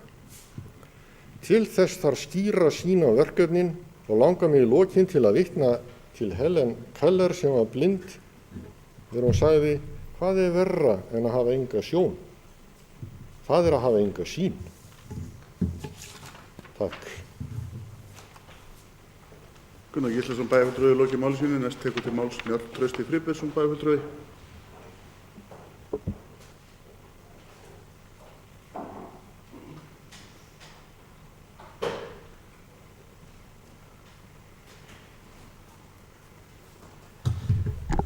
Forseti, ágætu bæjarfulltrúar. Ég sit ekki í bæjarráði og ég kannski ekki komið jafn mikið umræðinu heldur eins og margir aðri varðandi fjárhagsáætlun, en ég ætla kannski rétt bara að byrja að ég hef mína efasemdir að eins og gert ráð fyrir í þessari lágu verðbólgu í fjárhagsáætlunargerðinni fyrir næsta ár, og ég man rétt að síðasta árið þá er 1% 120 milljónir sem að það gera á stöðunni verra ef að hvert prósentustig upp á við. Þannig að 2% væri 240. Ég ætla eins að tala um einstök verkefni sem hafa komið. Ég sit í framkvæmdaráði og fasteignum Akureyrar og síðan í Norðurorku. Kannski fjallað mest það sem kemur fram í framkvæmdaráði og fasteignum í framkvæmdum. Og ég ætla rétt að hlaupa inn í þá nokkuð verkefni sem eru þá í áætlunni fyrir næsta í framkvæmdayfirliti Akureyrarbæjar næstu árin, samkvæmt þessari framsettu áætlun. Og byrja á sundlauginni. Ég var bara að átta mig á því rétt á þeim. Ég get ekki séð betur en það vanti bara einhverja 40-60 milljónir inn í fjárhagsáætlunni miðað við þá kostnaðaráætlun sem hefur verið gefið upp í varðandi sundlagaframkvæmdina, og var nú að reyna að finna þetta. Ég man ekki betur en að áætlunin fyrir sundlagaframkvæmdunum sé upp á 372 milljónir, og það er rétt sem að bæjarfulltrúi Gunnar kemur inn á áðan að inn í núna fyrir 2016 og 2017 eru 270 milljónir hérna inni, en þá reyndar á þessu ári að falla inn einhverja 50-60, þannig að gatið sem er þarna milli er eitthvað bilinu 40-50 sem að við vanta inn í kostnaðaráætlun fyrir sundlagaframkvæmdinni. En það sem kannski mér svo áberandi í þessu kostnaðaráætlunum, ef við skoðum þær og raunverulega bara þessi verkefni og stjórnum hvernig hún fer fram eins og ég nefndi sem ég siti í, og þetta hvað raunverulega manni finnst oft vantar svolítið að hluti sem ígrundaðir fyrirfram, þannig að við vitum fyrirfram út í hvaða framkvæmdir eru að fara. Þetta sé ekki þannig að þetta sé svo laust í reipunum að það fara á stað eitthvað og við sjáum ekki endan á framkvæmdir, hvert þetta mun enda. Og við höfum svo nokkuð dæmi um það. Til dæmis sundlagaframkvæmdin, þegar á síðasta kjörtímabili var ákveðið að fara á stað í þessa framkvæmd og að tala bara um sundlagarennibraut eins og frægt er orðið, það var 100 milljónir settar í það. En auðvitað þegar það fer svona stór framkvæmd og maður gerði athugasemdir, þá var hugmyndin bara að nota gömlu undirstöðuna á sundlagarennibrautinni, og maður gerði strax athugasemdir við það miðað við það stærða af rennibraut og annað sem menn höfðu í huga fyrir 100 milljónar, það kæmist aldrei fyrir, að þá byrjar þetta gríðarlega rask og færslur innan svæðisins sem endar í því að þetta er komið líka viðhaldsþörf á ýmsa þætti, að þessi framkvæmd fer verulega á stað. Og það sem þetta er miklu meira heldur en sundlaun upp á 100 sem hefur verið að framkvæma, en það sem byrjar sem 100 milljónir, það er þá nýjasta kostnaðaráætlun upp á 370. Og ég get ekki séð að þessari fjárhagsáætlun gerða að hún sé full fjármögnuð með töluna hérna. Annað dæmi sem kemur þá inn núna, miðað við áætlun í fyrra, það er Listasafnið, þá var gert ráð fyrir í fyrra að þessu ári eru 25 milljónir settar Listasafnið og 100 árið 2016. Fyrir ekki 55 á þessu ári og 100 árið 2016, það var síðan endurskoðað, niður í 25 2015 og 100 fyrir árið 2016, það er 125 milljónir. En það kemur það inn núna í þessari áætlun fyrir árið 2016 100 milljónir, 2017 150 og fyrir árið 2018 aðrar 100 milljónir. Þannig að 350 milljónir eru komnar til dæmi varðandi framkvæmdir á Listasafninu. Þetta hefur ekki verið mikið kynnt fyrir okkur í fasteignum og við vitum mjög takmarkað í sjálfu sér hvert er verið að fara og þetta er svona eitt af þessum verkefnum sem maður er að tala um og bæjarfulltrúi Gunnar kom kannski hlutaðinn á en maður tala oft um hérna líka sjálfur að við sjáum fyrir endan á þeim framkvæmdum sem við erum að fara í þegar við erum að kostnaðargreina og síðan að fjármagnaðir að menn séu þá með skýra stefnu hvert er að fara og hvernig ætla að klára fjármagnuna. Þarna eru konar 350 milljónir sem voru 125 þá í áætlunni fyrra, endurskoðaráætlun voru 150 fyrir árið síðan, það er búið að bæta 200 milljónum með það sem við tölum um hérna í nóvembri fyrra. Og þannig að það væri þá áhugavert að fara að heyra eitthvað af því hvað menn eru að fara í þessu á sama tíma og við erum að tala þá voru að tala um að fresta öðru framkvæmdum sem voru konar inn á áætlun, samanber lóðina við Naustaskóla. Og ég miðað við þessa fresta ár og framkvæmd þá 2017 staðinn fyrir 2016 þá tel ég þetta hvort að þá verði lokið 8. skólaárinu í skólanum síðan hófst starfsemi. Og í haust skilst mér að þetta verði 400 börn sem verði nemendur þá í skólanum. Og ef við síðan tökum tillit til þess líka að ég vissi ekki betur en þegar menn fóru að tala um hagræði ég man ekki hvað það farið inn í síðasta haust, ég held að fyrst og fremst gerst að þessu ári varðandi að sleppa að fara út í nýja leikskólabyggingu út í nýju hagahverfi og þar suður af sem átti minni mig átti að vera upp einhverju 100 milljóna að þá var farið í það að taka leikskólabörn inn í Naustaskóla og við settum inn hérna einhverja 14 milljónir á þessu ári í að breyta salernum og eitthvað slíkt fyrir börnin og vorum vel ennþá þá að koma ennþá fleiri börnum inn á svæði sko, þannig að þá var komin töluverður fjöldi af leikskólabörnum líka inn í skólan fyrir utan þess að 400 grunnskólanemendur og lóðin að þeim mér segi hún er lítil fyrir og hún er þá pingu lítil eins og hún er það sem er búið af henni í dag og vantar upp á. Þannig að ég er ekki alveg áttað með forgangsröðunni af hverju klárum við ekki það sem við erum byrjuð á og hefjum síðan á nýjum verkefnum framkvæmdir. Reynum að vera svolítið fókusur í hvað við erum að gera. Það er aldrei gott til lengdar að vera í bútasaumnum og vera stöðugt að byrja eitthvað nýtt og klára ekki neitt og vera alltaf að framlengja. Og líka með tilliti til þess að ég get ekki séð betur, bærinn settur ákveðið fordæmi árið með því að fyrsta byggingin í hverfinu var leikskólinn og hann full kláraður sín tíma og stóð þarna einn og síðan byggðist hverfi í kring. En þetta er síðan tekið algjörlega hinn hliðin varðandi grunnskólan sjálfan. Að nú er verið að reisa þarna einhverja 100 íbúðir hérna sunnan við skólan sem ég sýnist að muni allt klárast bara væntanlega síðlega næsta ári og þá væntanlega lóðaframgangur og annað í kringu þeim sem muni að vera ganga frá og þá er nánast hverfið bara búið að stansetja það en það voru þetta sem verður eftir. Á sama tíma bærinn var að senda út bréf og annað þetta fyrir nokkrum árum að ýta við húsbyggjendum í hverfinu að klára lóðunum sínar. Þá er bærinn ekki staðið sína skyldu og verið stefna á 8. árið á þess að klára lóðina. Ég veit að sé margir húsbyggjendur sem að fengi slíkan frest í sína lóðir. Þannig að ég þetta er fáránleg forgangsröðun, fáránleg. En ég myndi gjarnan vilja fá að vita þá hvað menn er að hugsa með Listasafnið og hvaða miklu breytingar hafa orðið á þessum eða velja það greinilega fram yfir skólan. Það má líka geta þess í rekstri bæjarins, þá þýðir það að hverja 100 milljónir í húsnæði er cirka 10 milljónir rekstri bæjarins, en lóð geti verið kringu 2. Þannig að það kemur líka fram í rekstri bæjarins með dýrara hætti húsnæðið, heldur götur og garðar. Það síðan varðandi sorpmálin.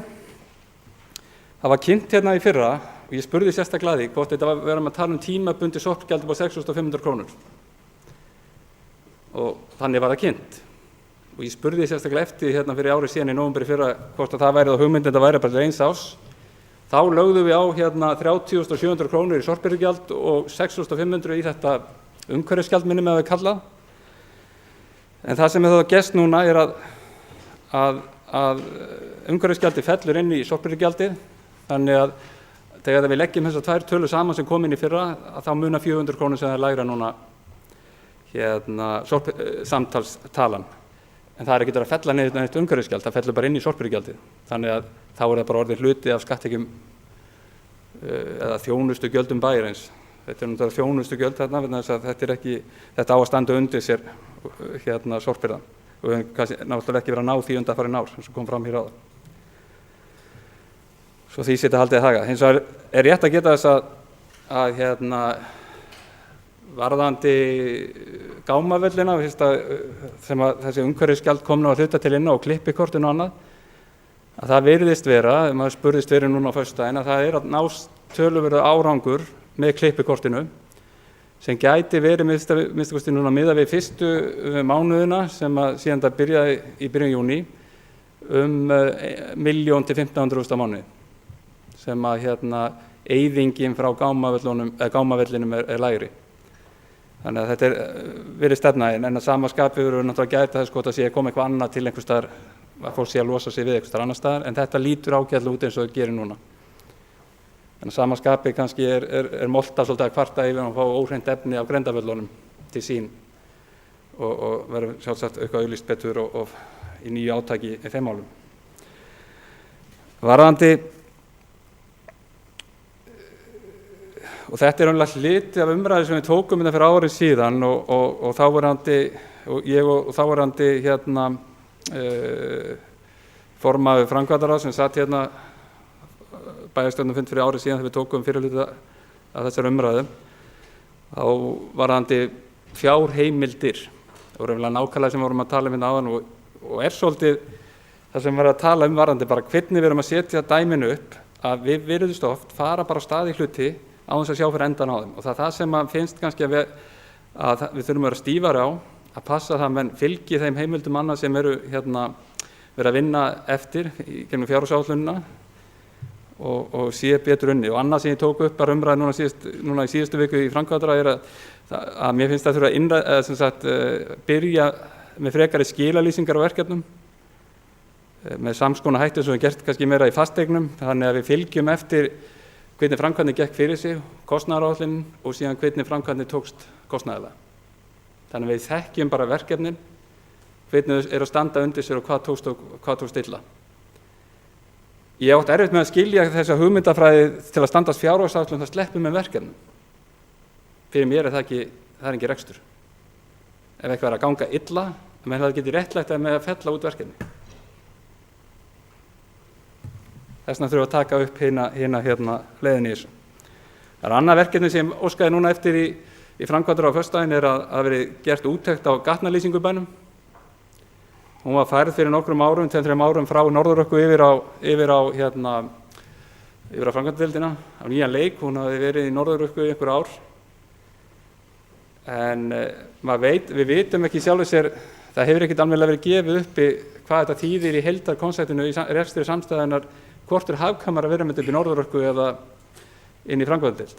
Þannig ég óskaði bara eftir að menn legðu tölunar á borðið og við myndum fá utan þetta svona almennilega fengjum minnstakosti þá tölfræði og eitthvað að byggja á hvar er sniðugt að hafa þetta.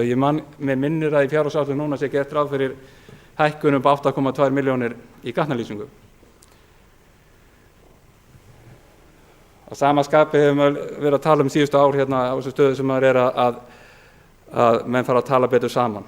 Og maður er fann að þusa þetta hérna ár eftir ár að þeir framkvæmda aðilar sem að falla hérna undir samstæðina, þeir tali betur saman í kringu sín verkefni og framkvæmdir.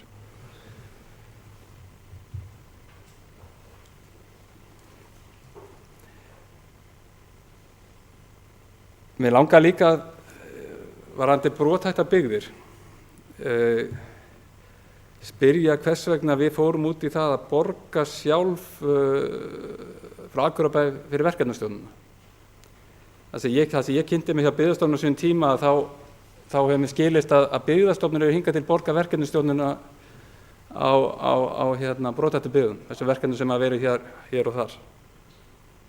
Og það er ágætt að fá svar hvort þetta sé réttur skilningur eða ekki að þetta sé að við höfum tekið þetta að okkur sem er þá út fyrir það sem normið sem hefur verið í gangi í þessu verkefni.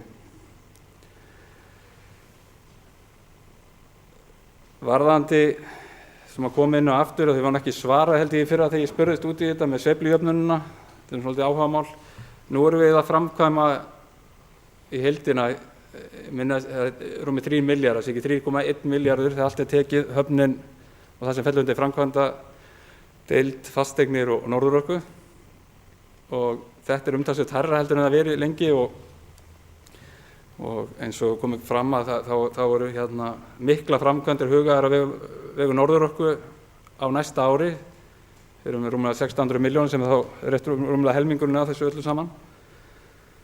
En að sama skapi hefur maður svolítið áhyggjur af tímasetningunum vegna þeirra miklu framkvæmdar og hagsveiflu sem er í gangi og er að fara af stað.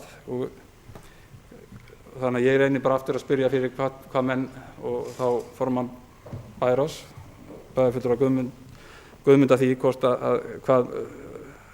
er færið einhverju hugmyndi varðandi þetta. Að sama skapi fyrir ári síðan þá varðandi stjórnsýslu og svona úttekt á fjármálum sveitarfélagsins. Þá var farið í þessa stjórnsýsluúttekt sem að verður væntanlega kynnt á fyrir lok árs að mann finnst þetta að verið svolítið seint farið í þetta og það var ekki farið í þá fjármálahliðina eins og kannski önnur sveitarfélög hafa nokkur gert af þessu stærri sveitarfélögum sem finnst reyndar hægt að fara fram á 7-10 ára fresti minnst okkur í rekstri svona stórs sveitarfélags. Og síðan varðandi það sem að koma á þann og þetta er ekkert nýtt með störfin og fjölda ígildana störfum að finnst þetta ætti að vera miklu betri bara undir deildónum meiri upplýsingar þegar að vinna áætlanir. Það ætti að koma fram hvernig svo þróun hefur verið í svona stærra samhengi yfir tíma. Það hefur komið fram áður og fyrir 2-3 árum að þá var talað að hvert starfsígildi væri 6 milljónir í kostnaðarbæði með launum tengdum gjöldum. Og það er bara þannig að það gefur ákveðna sýn fyrir okkur líka hinn hvernig þetta er að þróast og síðan kannski það samanburðurinn við önnur sveitarfélög og hvernig við sjáum það fyrir okkur. Og það er auðvitað alltaf erfitt að bera saman þessi sveitarfélög. Þetta sjáum við það og við á fjármálaráðstefnu sveitarfélagana núna í lok september að þá gæti ekki séð betur en að það væru jafnvel fleiri starfsmenn eða svipað eins og hér á Akureyri eins og í Hafnarfirði. Þó að þar búi 27.000 manns segir maður rétt. Þetta er einhver breytileg verkefni og allt það, en þetta er bara áhugavert. Og við þurfum okkur vantar rosalega mikið af gögnum, það er það sem er að segja. Það sem er svo jákvætt í þessu, sem að sér svona út frá rekstrarlegum forsendum, er að nú er farið að gera ráð fyrir áföllnu orlofi, 50 milljónir.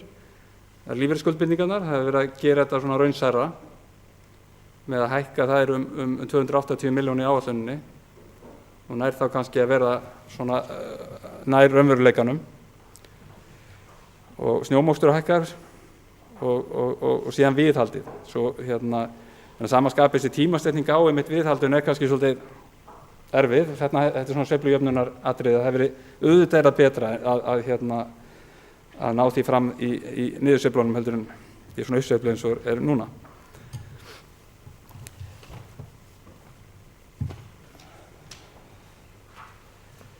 Ég held að ég ætla að láta þetta sé nú að verða komið, en ég hefði þá, og síðan þetta með skautahöllin líka, ég hef verulega áhyggjur og sagt áður að á þeirri framkvæmd, hún var hækkuð úr 120 150 og síðan pluss hönnunarkostnaður, þannig að í nýjustu áætlunum 162 fyrir hönnun á framkvæmdina sem að snýr þá á skautasvellinu og burðarvirkinu.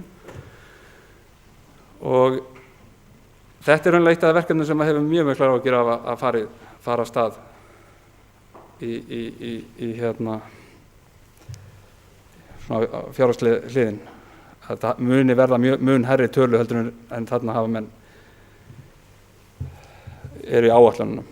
En eins og ég segi, ég mjög ósáttur við hvernig menn leggja upp varðandi skólalóðina við Naustaskóla. Það ákveðin skömm að þessu fyrir bæinn, hvernig hefur verið staðið að þessu. Sérstaklega að klára ekki þetta dæmi. Og síðan hef ég áhuga bara að vita, og sem vel kannski grundvallar sem maður svolítið að ræða núna, þessi stefnumótun bæjarins, hvernig menn sjá fyrir sér verkefnin og þau séu þá nokkuð fullmótuð áður menn fara af stað. Hvar við ætlum að enda dæmið. Þannig og mér finnst listasafnsmálið vera svolítið, ég veit ekki til þess að sé búið að vinna það langt með verkefnin að við getum sett þessar tölur á þetta og væri kannski, finnst mér eðlilega bara að klára næsta ári og ég legg það raunlega til að menn farið þá í upprunalega áætlunni varðandi skólann og Naustaskóla og dragi þá frekar aftur listasafnið þangað til að komi frekar upplýsingar hvað menn ætla sér að gera. En þess að það sem hefur gerst á síðustu árum varðandi það mál að það hefur svona verið að stækka svolítið hratt miðað það sem á að ræða bara fyrir 2-3 árum eins og ég að benda á varðandi þá fjárhagsáætlun sem að lá fyrir í fyrra. Þarna eru strax konar 200 milljónir viðbót og án þess að hugmyndin séu komnar fram með það hafi verið kynntar fyrir okkur bæjarfulltrúum eða í nefndunum hvert menn eða viðkomandi nefndur sem fara með þessu mál, hvert nákvæmlega menn ætla sér að fara með þetta allt saman. Takk. Njáll Trausti Friðbertsson, bæjarfulltrúi, lokið máli sínu. Næst tekur til máls Margrét Kristín Helgadóttir, bæjarfulltrúi.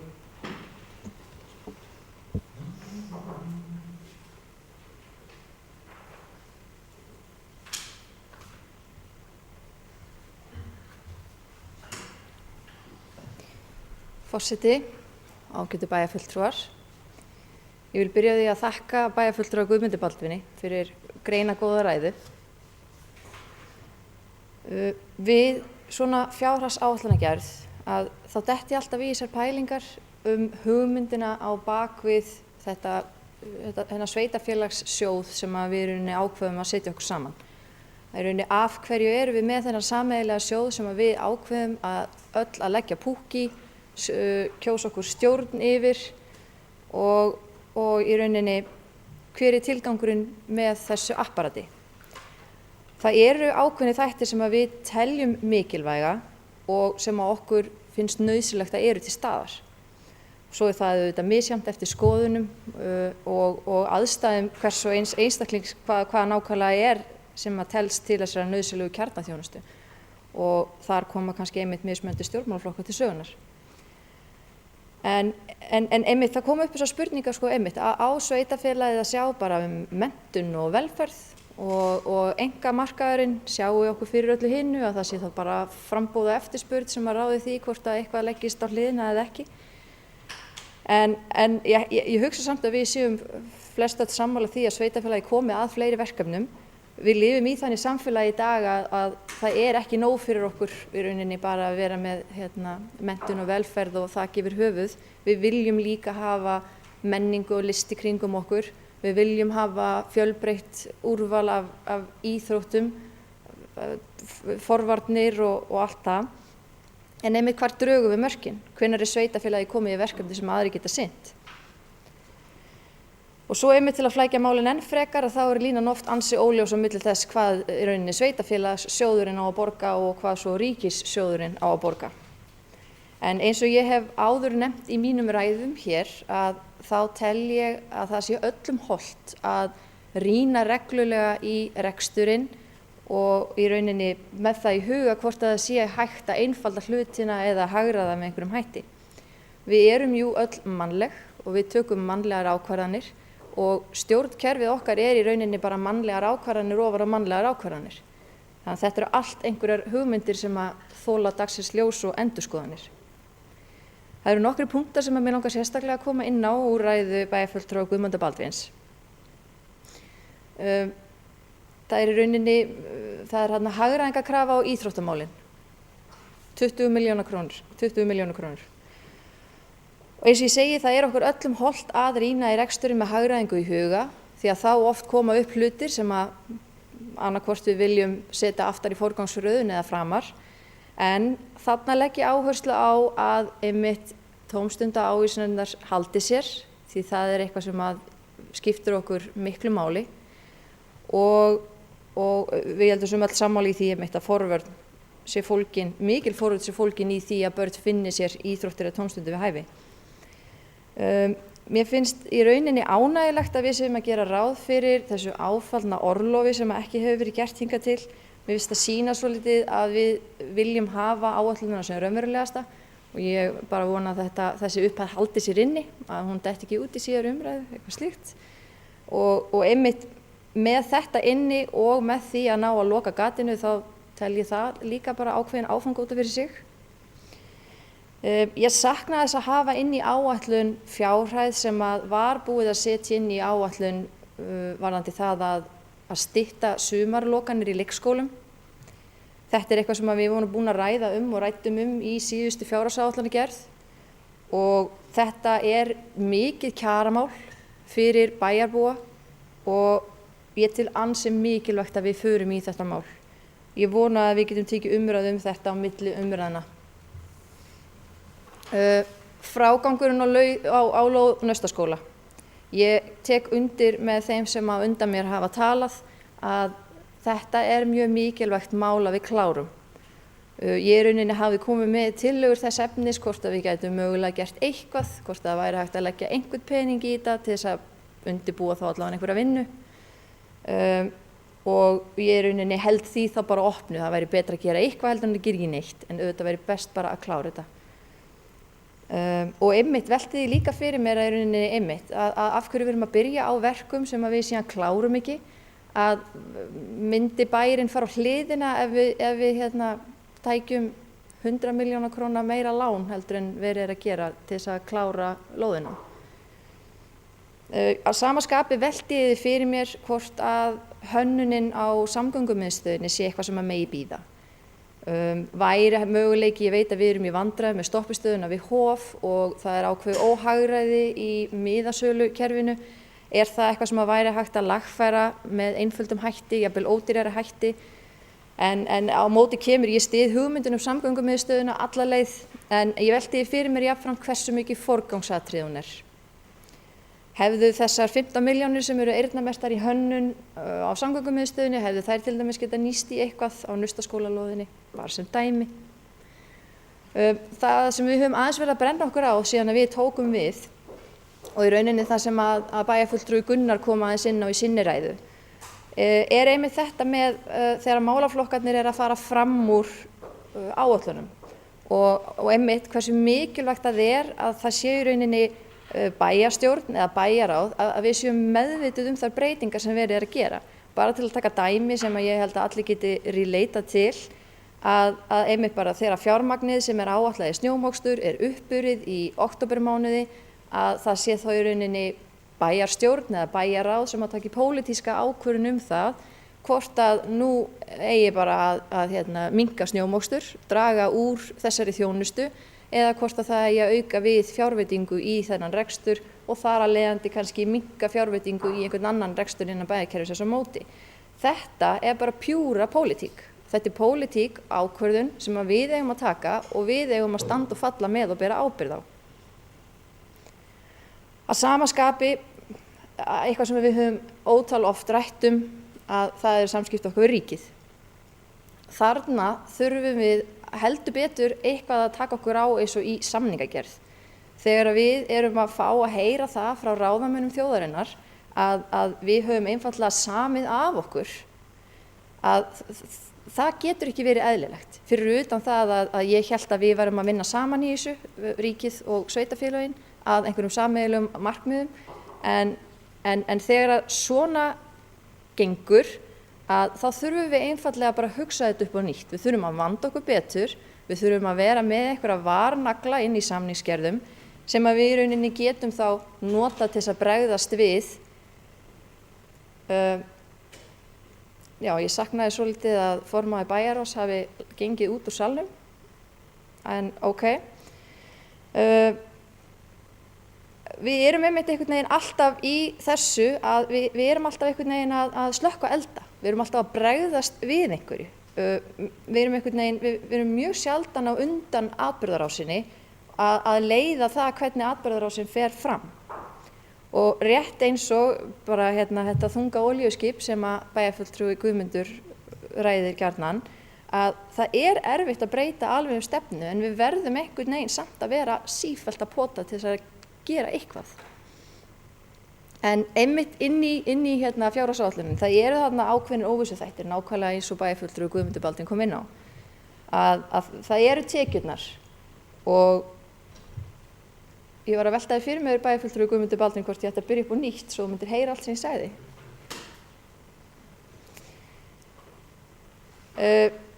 Það eru tekjurnar.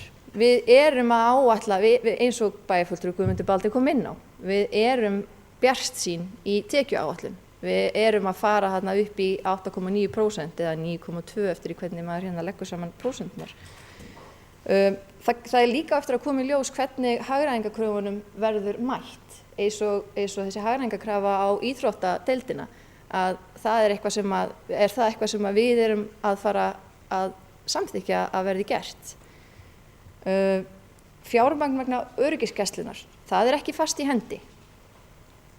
Kjarahækkanir sem eiga eftir að koma.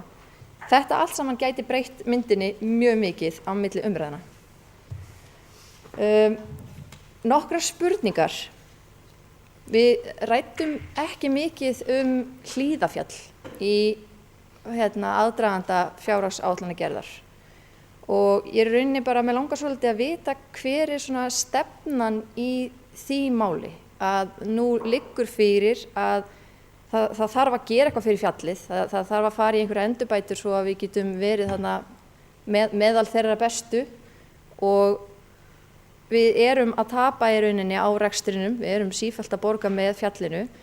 Það var skipaður einhver vinnuhópur sem var að velta þessum málefni fyrir sér og meðal annars með einhvers konar einkarekstur eða eitthvað svoleiðis í huga. Hvað kom út úr því? Og gera í rauninni langtíma plönin okkar, gera þau ráð fyrir áframhaldandi rekstri á Hlíðarfjalli. Eins með velferðarstefnuna. Hvenær er svona áætluð útgáfa af henni? Og sér meirihlutinn fyrir sér að eitthvað muni breytast hjá okkur við útgáfu þessara stefnu? Er eitthvað að fara að koma fram í þessari stefnu eins og það að við séum að veita mikla þjónustu eða eitthvað þess háttar? Eða er ég að miskilja alveg hvernig stefnan á að vera uppbyggð?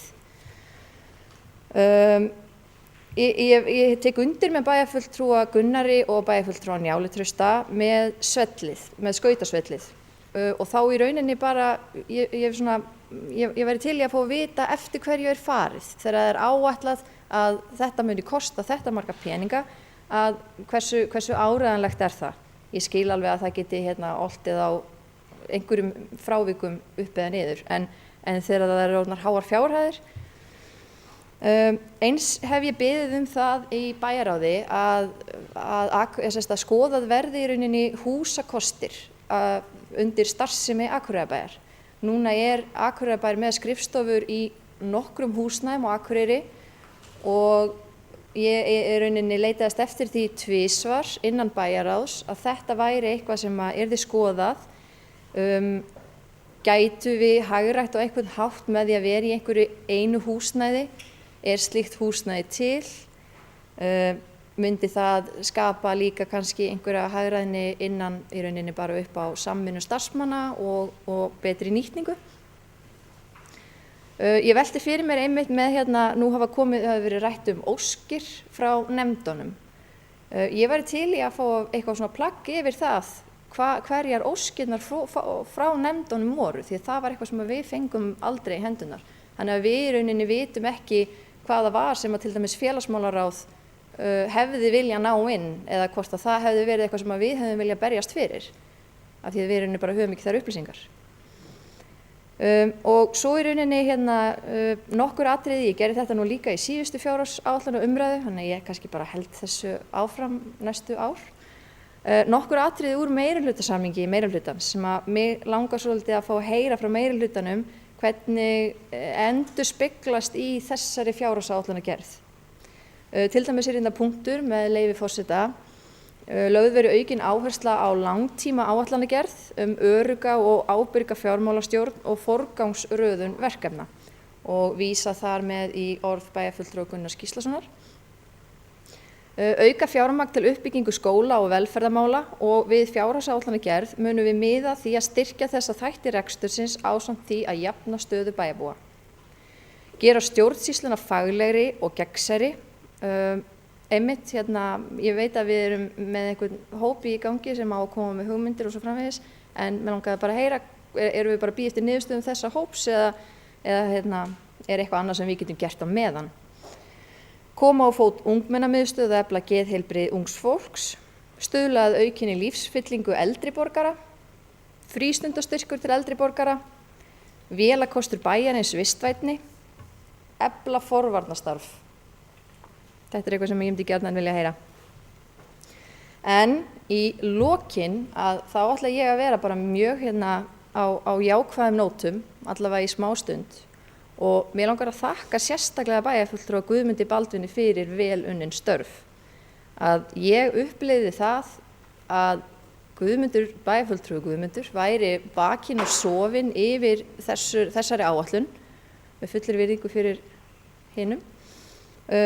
Ég upplifði það að hann vildi hafa okkur öll upplýst. Það voru haldnir aukafundir, það var farið vel í minnstu smáatriði og ég upplifði það í rauninni að það væri engu haldi leyndu fyrir okkur og það er eitthvað sem ég kann virkilega meta og er þakklát fyrir.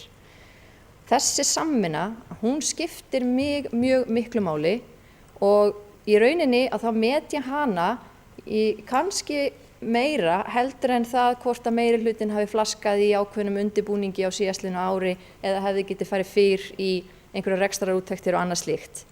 Það er eitthvað sem við getum ennþá bætt okkur í og það er ennþá tími til stefnu í það. En þar sem að samvinnan einmitt skiptir mig þetta miklu máli, samtalið, upplýsingaflæðið, sem að hefur verið gott hingað til, að þá kom mér þetta leiðilega óvart að sjá þessa upphæð sem að hafði verið áætluð til listasafnsins, þessast uppbyggingu listasafnsins. Að einmitt eftir því sem að maður vissi þá hafði verið talað hann einhverjar 100 til 150 milljónir sem var bara vel og ég er ekkert að segja að listasafnið sé ofalið af þeirri upphæð en allt í einu er síðan upphæðin orðin 350 milljónir og miðað við þær hugmyndir sem maður hefur heyrt svona framúrskarandi hugmyndir að þá ætti sú upphæð alveg hæglega að geta farið ofar. En í rauninni hvorki Akureyrarstofa, Fasteignir Akureyrar, bæjarráð né bæjarstjórn hafa einhverju ráði rætt þessar hugmyndir. Þannig að það einhvern veginn, flest allir sem að ég hef rætt við einhvern veginn veit ekki alveg út af hvað þetta gengur eða hver kostnaðargreining á bakvið eða neitt slíkt. Einhvern veginn lítur þetta út eins og ákvörðunin hafi verið tekin af fáum aðilum. En endilega leiðrétti mig ef að ég er að hafa rangt við. Bara endilega og ég hlakka til að heyra í rauninni ykkar útskýringu á þessu og vona að þetta sé bara einhver eðlileg skýring. En ég þarf svo sem ekki að taka það fram en eflaust allir hérna inni styðja uppbyggingu listasafnsins og þetta snýst í rauninni ekkit það. Þetta snýst upplýstar ákvarðanir og þetta snýst að fá að vera með, að upplifa það að það sé samvinna í gangi og einmitt að við séum með í þessu öllu saman. Og í rauninni bendi ég aftur í þessu samhengi á þennan lið sem ég las upp áðan að lögð verði aukin áhersla á langtíma áætlanagerð örugga og ábyrga fjármálastjórn og forgangsröðun verkefna. Og einmitt kannski bara einmitt líka svo maður spila þetta aðeins lengra að er ekki hægt að gera ráð fyrir því að með því að listasafnið verði stærra og geti tekist á við krefjandi og meiri verkefni, að í rauninni reksturinn verði þá umfangsmeiri, að við séum að horfa þá í rauninni á jafnvel fleiri starfsmenn með betri nýtingu á húsnæðinu og svo framvegis. En á ný, það er ekkert neikvætt við þetta, ég vil bara fá að vita hvað fólk sér fyrir sér. Og eins bara loka hnykkurinn við þennan punkt að nú erum við sérstaklega að það er ekki verið að fara í uppbyggingu á húsnæði á öldrunarheimilunum. Það var rauninni tekið út úr áætlun og það er nú kannski svolítið svona pólitískur leikur af því að við höfum ekki verið að fá það sem við teljum að við eigum rétt á frá ríkinu vegna þeirra þjónustu. Og að sama skapi að þá í rauninni eins staða í Hlíðarskóla að þar er verið að biðja stækkun á skólanum og það er eitthvað sem að kannski við teljum okkur ekki fært að fara í meðan að ástandið eins og það er í samskiptum við ríkið. En þá velti ég því fyrir mér, á ekki það sama við listasafnið. Nú er menningarsamningurinn í rauninni ekki í höfn þrátt fyrir að bæjarfulltrúi Guðmundur Baldvin hafi átt gott spjall síðustu helgi. Að þá velti ég fyrir mér hvort að þetta sé eitthvað sem ætti að hlúta sömu lögmálum sem einhver pólitískur þrýstingur. En bara svona rétt í lokin, það sem að ég set svona spurningamerki við, sem í rauninni bara eins og fram hefur komið, að það er, ég er hrædd að tekjuáætlun sé of há. Ég er hrædd við verðbólguspána að 2,6% sé of lítið. Ég vil fá að vita í hverju hagræðingarkröfurnar í íþróttamálunum felast og það er ýmis atriði í 3 ára áætlun sem ég myndi vilja koma inn á en það er jafnvel betra að taka það bara í seinni umræðu og ég vil sjá fjármagn í að stytta sumarlokun í leikskólum og jafnvel myndi ég vilja fara í það að skoða hvort að það mætti fækka skipulagsstöðum í leik- og grunnskólum með einhverjum hætti og greiða þá yfirvinnu í staðinn. Takk fyrir. Margrét Kristín Helgadóttir, bæjarfulltrúi, lokið máli sínu, orðið er laust. Bergþóra Þórsdóttir, bæjarfulltrúi, biður orðið.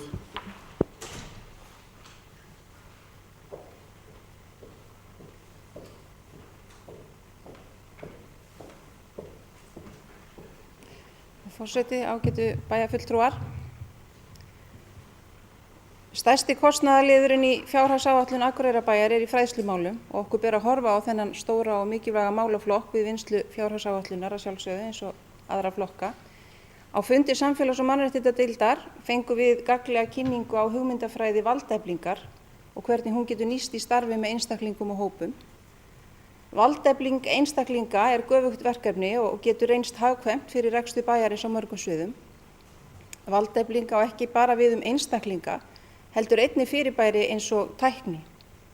Ég get ekki látið hjá líða við þetta tækifæri að taka umræðu fjárhagsáætlun án þess að ræða valdeflingu upplýsingatækni í skólakerfinu. Það á svo sem ekki að koma mörgum á óvart að ég fari út í þessa sálma. Í þeirri þróunarvinnu sem hefur átt sér stað í skólunum, þrátt fyrir stefnuleysi bæjaryfirvalda í þeim efnum, þá hefur komið fram að upplýsingatæknin er ekki að gera kennara óþarfa, heldur miklu fremur er tæknin að valdefla kennara við kennslu komandi kynslóða við að nýta sér tæknina sér til framdráttar. Þeir eru lykilaðilarnir í þessari mikilvægu þróun sem snýst ekki að kasta öllu því faglega og góða starfi skólanna sem byggst hefur upp og taka upp nýtt, heldur að aðlaga og leið að umbreyta fyrri kennsluháttum, setja þá í tengingu við tækniþróunina sem á sér stað. Nú kann einhver að spyrja sig hvort upplýsingatækni skapi ekki eingöngu fjárútlát. En ég trúi því og hef af því bæði reynslu og þekkingu að ef vandlega sé staðið að málum þá á að vera hægt að ná umtalsverðum árangri með umbreytingum sem leiðir af sér að við nýtum bæði tíma og leið fjármagn betur í fræðslumálum. Ef við skoðum aðeins sérkennslu og fjölgun stöðugilda í sérkennslu milli fjárhagsára sem dæmi, það hefur sýnt sig í kennslu með tækni og sérkennslunemendur nútímans að þeir læra að nýta tæknina sér til framdráttar í einstökum þáttum. sem þeir kannski annars ráða ekki við. Þegar nemendur ráða ekki við eitthvað fara þeir að ókýrast og sýna óæskilega hegðun. Tæknin hefur ótvíræða kosti fyrir þá sem eiga við dyslexíu að stríða sem dæmi. Ég get tekið hér dæmi nemanda sem á að skrifa í kennslustund. Þessi nemandi sem vegna einhverfu sinnar hefur ekki náð tökum á að yfirfæra hugsanir sínar yfir í að skrifa með blýanti á blað. Hann er komin jafnvel í 7. bekk, les mikið og er fróður ýmislegt skemmtilegt, fljúgandi læs, en hann kemur ekki frá sér efni í verkefnavinnu og á prófum. Þessi sami nemandi er þjálfaður í að nýta sér tæknina við námið og er nú bæði virkari og líður betur, sýnir góða hegðun og er félagslyndari og sýnir mjög góðan árangur í náminu. Þessi nemandi þurfti tölvuna til að læra að skrifa með blýant og blað, því í dag skrifar hann ekki síður en að nýta sér tæknina. Þetta er aðeins eitt dæmi af mörgum. Á sama tíma er verið að auka stöðugildi sérkennslu í málaflokknum sem hefur ekki veitt af miðað við núverandi aðstæður sem kennurum eru búnar í dag. Hér hafa menn rætt að setja inn klíníska þjónustu inn í menntastofnanirnar. Ég er ekki alveg sannfærð að það sé það sem fræðslustofnanirnar eiga að fást við, þó vissulega þurfi þær stoðþjónustu frá klínískum aðilum. Við eigum að leggja áherslu á að mennta börnin okkar með skapandi, raunverulegum viðfangsefnum sem samfélagi kallar eftir og gera það á þann hátt sem börnin þekkja og koma til með að þurfa að nýta í framtíðinni. Kennari sem nær að virkja nemanda í gegnum tækni bæði heima og í skóla er ég sannfærð að hann er að nýta þann tíma sem skólum er úthlutað betur en gert er í dag. Nemandi sem með aðgangi að verkefnum sínum rafrænt veit nákvæmlega til hvers er ætlast af sér ef kennari er ekki til staðar. Námsefnið er þar lagt fram og því er stýrt í gegnum tæknina. Auk þess sem foreldrarnir hafa aðgang að því sem liggur fyrir á nákvæmari og skilvirkari hátt og eykur líkur á að þau geti aðstoðað barnið sitt. Þannig aukum við einnig jöfnuð nemenda á að fá aðstoð frá kennara því foreldrar eru eins og gerist og gengur misjafnlega vel að sér í kennslu ýmissa námsgreina. Við eigum að setja okkur það markmið að hætta að brjóta lög þegar felldar eru niður kennslustundir í skólaskyldu námi.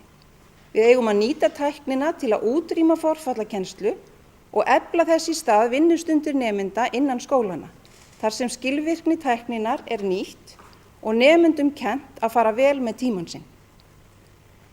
Ég tek undir orð bæjarfulltrúa Gunnars að skýra stefnu vanti á bak við fjárhagsáætlanagerðina og að fylgja þurfi betur eftir með úthlutun fjármagns.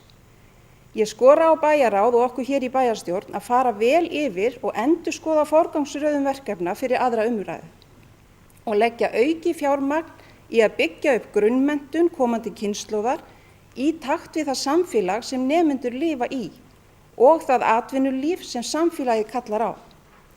Samfélagið utan skólaveggjanna á ekki að vera í andstöðu við það samfélag sem nemendur vinna í til að búa sig undir framtíðina.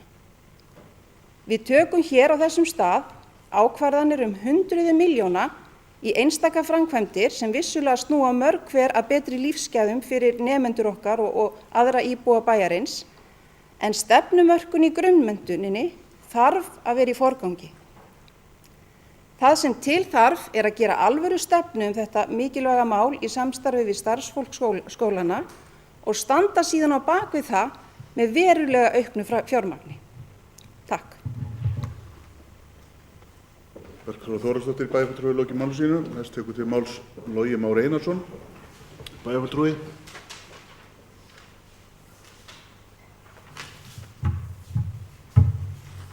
Forseti, ágætu bæjarfulltrúar. Ég vil nú byrja á því að þakka formanni bæjarráðs Guðmundi kærlega fyrir vinnuna sem hann hefur lagt í þennan undirbúning og fjármálastjóra bæjarins, Dan Brynjarsyni einnig. Eins og fram hefur komið þá höfum við unnið þetta saman og það hafa oft á tíðum verið ágætis samræður, en ég hins vegar get að einhverju leyti kannski fallist á það sem kom fram í máli bæjarfulltrúa Gunnars að bærin almennt og við hérna megum standa okkur kannski betur í upplýsingaöflun og greiningu og halda tímasetningar og það ekki nýtt vandamál sennilega. En hins vegar þá áttaði ég mig nú ekki alveg á hvert hann var að fara stóran hluta ræðunar vegna þess að mér fannst hann nú kannski ekki leggja neitt rosalega mikið inn í vinnuna. Það komu fáa tillögur frá honum, það komu engar athugasemdir við í rauninni hlutina fyrir þá bara núna og ég meina það í góðu lagi en þá spyr maður sig er rétt að standa svona að þessu? Eigum við þá kannski bara frekar að fara þá leið sem að flokks systkini Gunnars gera til þess að Hafnarfirði að kynna þetta 2-3 tímum fyrir fund. Ég held nú ekki reyndar. Nú, ég geri engar athugasemdir við það og engan ágreining við það að menn hafi ólíka sýn á forgangsröðun og hvernig menn vilja byggja upp framtíðina. En að því að var nú vitnað hérna í ágæta konu að það sé slæmt að hafa ekki sjón en það sé verst að hafa ekki sýn.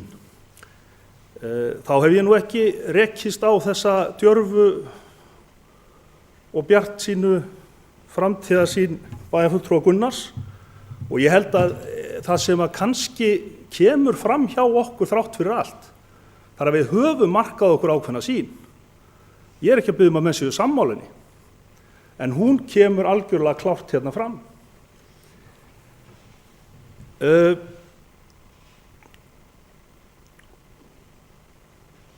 Og líkingin við olíuskipið, hún á sjálfsagt við, en það auðvitað ekki verið að stýra neinu olíuskipi og það hægt að snúa því held ég með tiltölulega skemmri hætti heldur en hér hefur komið fram. Við erum að ráðast í forgangsröðun sem byggir á því að gera Akureyrarbæ að Akureyrarborg. Við viljum vera samkeppnishæf unga fólkið, við viljum laða að okkur nýja íbúa og við viljum taka mið af þeim niðurstöðum sem koma til dæmis fram í skýrslu sem eru gerðar ungt fólk, þar sem kemur fram að það langi helst af öllu að stefna út í hinn stóra heim eða fara til Reykjavíkur. Það auðvitað mjög gott og ég hvet alla unga einstaklinga til þess að gera það. En við viljum hins vegar byggja samfélag sem að færi þau til að koma hingað aftur. Og við erum nýlega búin að sjá aðra skýrslu sem að segir okkur að það ekki vænlegt til árangurs að byggja upp samfélag á grunnum gömlu framleiðsluháttana. Við þurfum að geta boðið upp á listir, við þurfum að geta boðið upp á menningu, við þurfum að geta boðið upp á íþróttir.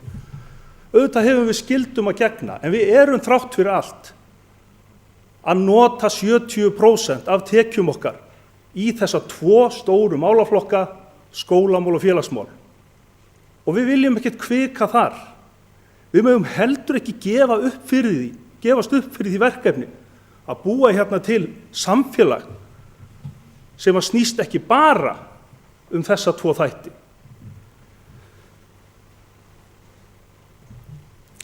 Ég get alveg tekið undir margt af því sem hér hefur verið sagt að forgangsröðun eða áherslur kunna orka tvímælis.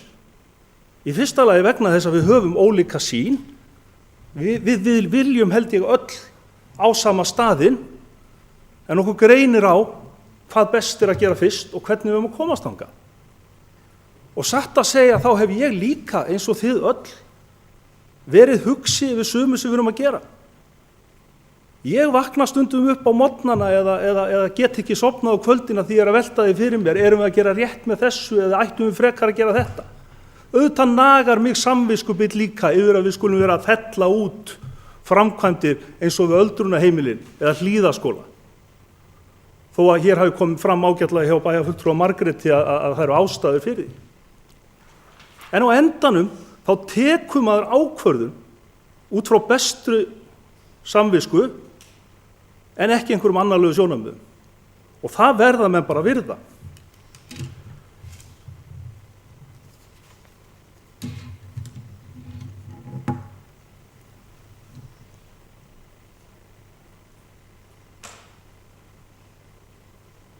Og ég spyr líka í tengslum við samskipti ríkis og sveitarfélaga, hvar er bæjarfulltrúinn sem að lýsti því yfir fyrir kosningar hann ætlaði að fara að snúa upp á hendurnar á ráðherrunum?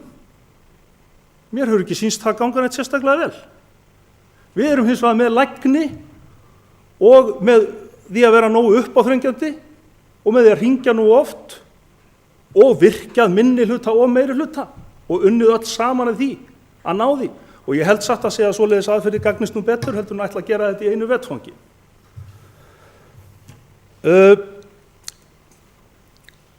Bæjarfulltrúinn Njáll, hann talar sveiflujöfnun og ég er algjörlega sammála honum, við höfum oft rætt þetta. Ég held hins vegar að sú hækkun sem birtist núna í viðhaldi, hún sé óhjákvæmileg. Það eru hús hér sem eru beinlínis að skemmast. Og það mun verða veldisaukning í kostnaði ef að við býðum ekki lengur með að fara í þær framkvæmdir. Þessar 150 milljónir sem menn töluðu að hefur verið lagt í upphafi í listasafnið, það eru bara það bil þær fjárhæðir sem að það kostar að gera við safnið þannig að það haldi bara vatni og veðrum. Og menn skulu átta sig á því þegar menn eru að tala gilið og byggingarna þar, gömlu mjólkursamsöluna, að þar er sennilega að ræða einhver merkilegustu mannvirki 20. aldarinnar. Og ég sé menn láta Laxdalshús eða þessar gömlu byggingar sem eru hluti af 19. aldar arfinum drabbast niður. Við erum með fjársjóð í hendinni og við þurfum umfram allt að gera við hann. Það er hins vegar rétt að það birtast aðrar tölur núna varðandi það hús heldur var síðast. Menn verða að virða það við okkur líka að við komum ný að borðinu og þurfum að átta okkur og tökum við 3 ára áætlun þar á undan. Það er kannski til dæmis ein ástæðan fyrir því að sundlaugaframkvæmdin er eins og hún er. Fyrst að vera ekki hægt að bakka út turni, þá vildum við líka gera þetta með bravör. En þegar það kemur að listasafninu, þá er allt í lagi að nefna það að það er búið að vinna á síðustu 10 árum 2 hugmyndir af mismunandi arkitektastofum, annari hér í bæ og hinn fyrir sunnan. Þannig að menn höfðu svona einhvern pata af því hvað menn ætluðu að gera. Það var hins vegar í fyrsta skipti núna eftir að við tókum við sem að öllum bæjarbúum var boðið að vinnunni og boðið að hönnunni og það var mjög vel heppnaður hugaflugsfundur í Gilinu þar sem í rauninni hönnuðirnir sem hafa verið fengnir til verksins, eða ég býst við það sem búið að semja við þá, að þeir tóku býstna mikið mið af þeim tillögum og það eru að koma sem sagt núna og verða kynntar kringum áramótin tillögur sem að miða töluvert að þeim athugasemdum sem komum fram á fundinum. Þannig að það eru ný vinnubrögð. Ég hef sem sagt áður en ég byrjaði í bæjarstjórn, ég hef margoft teiknað byggingar fyrir bæinn og önnur sveitarfélög. Ég man aldrei eftir að almenningi hafi verið hleypt þannig að borði. Þannig að ég vísa því til föðurhúsanna að það sé sem sagt verið að vinna þetta án þess að hafa samráð. Nú, ég meina það stendur nú hvorki meira né minna en í meiri hluta sáttmálanum sem var lesin upp á blaðamannafundi niður við Hof þegar ný bæjarstjórn tók við að þetta væri annað af 2 verkefnum sem við ætluðum að leggja áherslu á. Það var ekki gert í meiri leynd heldur en það. Og svo ég lesi nú bara tilfallandi úr fundargerð stjórnar Akureyrar frá 23.9.2015. Framkvæmdar eftirlit tekið fyrir að nýju. Samkvæmt núgildandi framkvæmdaryfirliti er eina verkefni í menningarmálum endurbætur og viðhald á húsi Listasafnsins og stjórnin styður að verkefni verði áfram á framkvæmdaráætlun bæjarins og nægilegu fjármagni verði til þess veitt. Þetta var samþykkt með öllum greiddum atkvæðum. Mér er hins vegar kunnugt það að bæjarfulltrúi Eva sem situr í Akureyrarstofu, hún hefur haft áhyggjur af þessu og hún hefur bent á að þetta verkefni og peningar inn í það muni skapa aukinn rekstur eins og bæjarfulltrúinn Njáll kom inn á. Ég ger engar athugasemdir við það. Ég er alveg sammála því að auðvitað ber okkur að velta þessum fyrir okkur. Og ég er síðan svo að gera aðfinnslu við það þó að þið bendið á þessa hluti. Það er eitthvað hlutverk. En við getum ekki ætlast til þess að sem sagt, eins og ég sagði áðan, að við séum alveg á nákvæmlega sömu skoðunni. Nú, hvað varðar umferðarmiðstöðina og möguleikanum á því að klípa af hönnunar og útboðskostnað og væntanlega deiliskipulagsvinnu einhverja og sitt í Naustárskóla, þá held ég að það veri mjög óráðlegt vegna þess að þá í rauninni frestar þá bara verkefninu og þá ert að byrja á byrjunarreit eftir 1 ár og þarft væntanlega að veita 15 milljónum í það. Og af hverju eigum við ekki að geyma verkefni eins og það? Jú, vegna þess að það er hluti af miklu stærra samhengi. Umferðarmiðstöð og þær 7 milljónir sem við veitum núna í endurskoðun og þróun á nýju leiðakerfi, það eru peningar sem við hugsum meðal annars til umhverfismála og líka sem kjarabót fyrir bæjarbúa. Háskólinn kallar eftir þessu, íþróttafélögin kalla eftir þessu og fólk sem hefur ekki efni á því að reka bíl, það kallar eftir þessu. Þannig að ég held að sú vinna megi bara ekki bíða mikið lengur. Það er mín skoðun. Aðrir mega svo hafa sína skoðun á því.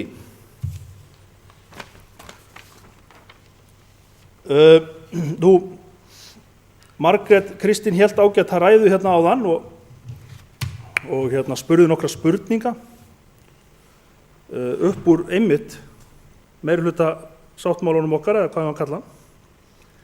Og ég er áður búin að nefna þetta með umferðarmiðstöðina. Þetta er ekki bara umhverfismál, þetta er líka félagsleg úrræði. Það er allavega skoðun okkar í meirihlutanum og þeirra sem aðhyllast okkar sjónarmið að það sé brýnt. Það er talað um börn og unglingar að sitja þau í forgang. Þetta mál er hluti af því.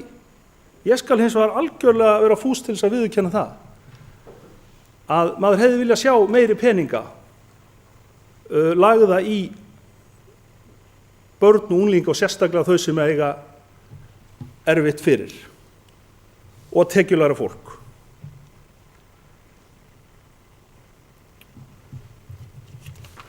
Hvar er þetta nú? Fyrir ekki við?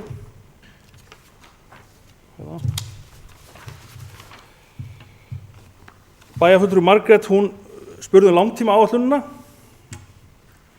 og ég vil nú bara vera svo djarfur að meina að sú sýn sem birtist hjá okkur í skipulagsmálum og forgangi, hún segir bara töluvert til hvaða framtíðar við viljum hverfa. En það breytir því ekki að við þurfum auðvitað að leggja á það eitthvað peningalegt mat og það gerum við öll í samvinnu. Og ég efast að það sé gáfulegt kannski að vinna svoleiðis vinnu öðru sem við gerum öll saman. Og við gerðum það á síðasta kjörtímabili. Við hófum vinnu við 10 ára áætlun, en við höfum hins vegar þurft að taka hana hérna inn í bæjarráð og ræða hana þar vegna þess að hún var unnin út í nefndum og þar voru líka loforð sem að við vitum ekki hvort það var innistæða fyrir.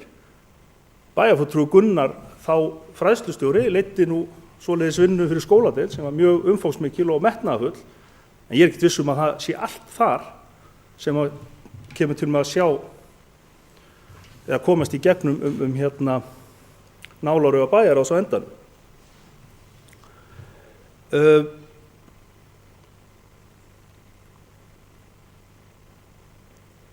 Nú hafa talað lýðræði gagnsæi og það er svo sem ekki að svara því. Sú vinna er bara í gangi og með vitund og vilja okkur allra og leidda fyrrverandi bæjarfulltrúa Vinstri grænna, Andreu Hjálmsdóttur. Nú með frístundastyrk fyrir aldraða. Það eru auðvitað verkefni sem að við viljum ennþá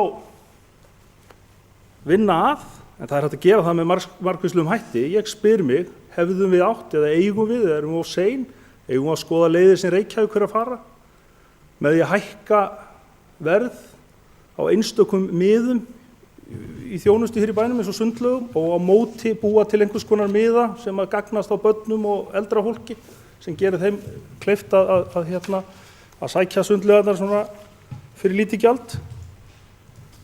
Nú vistvænn vélakostur, við erum að gera ráð fyrir, ég man ekki 30-40 milljónum á næstu árum í nýja strætó. Það gert ráð fyrir að þeir akjum á vistvænni eldsneyti heldur en að gömlu vagnarnir. Þannig að smátt og smátt þá held ég að við göngum á þennan lista sem við settum okkur, en vissulega munum við ekkert ná öllu sem við ætluðum að gera. Og ég spyr nú bara aðra hér inni, þá sem sitt í minni hluta og unnu þessa fjárhagsáætlun með okkur. Gæti verið að ykkar kosningaloforð hefðu nú kannski þurft að bíða eða sem sagt frestast miðað við til dæmis þá launaþróun sem átt sér stað hérna á síðasta ári. Ég held að það hafi nú bara verið kannski pínu sjokk fyrir okkur öll, þó svo að við gleðjumst auðvitað yfir þeim hækkunum sem fólk fékk. Þá náttúrulega erum við ennþá að vinna okkur út úr því. Og ég ætla ekki að hafa þetta lengra en ég bara koma því að enn og aftur að ykkur er algjörlega velkomið að gagnrýna forgangsröðun. En við höfum þá allavega lagt hana hér fram vegna þess að við trúum að hún sé bæjarfélaginu til góðs, og svo skulum við bara sjá til hvernig hún fer í bæjarbúa og hvernig hún í rauninni gengur í raun. Logi Már Einarsson, bæjarfulltrúi, lokið máli sínu. Næst tekur til máls Ingibjörg Ólöf Ísaksen, bæjarfulltrúi.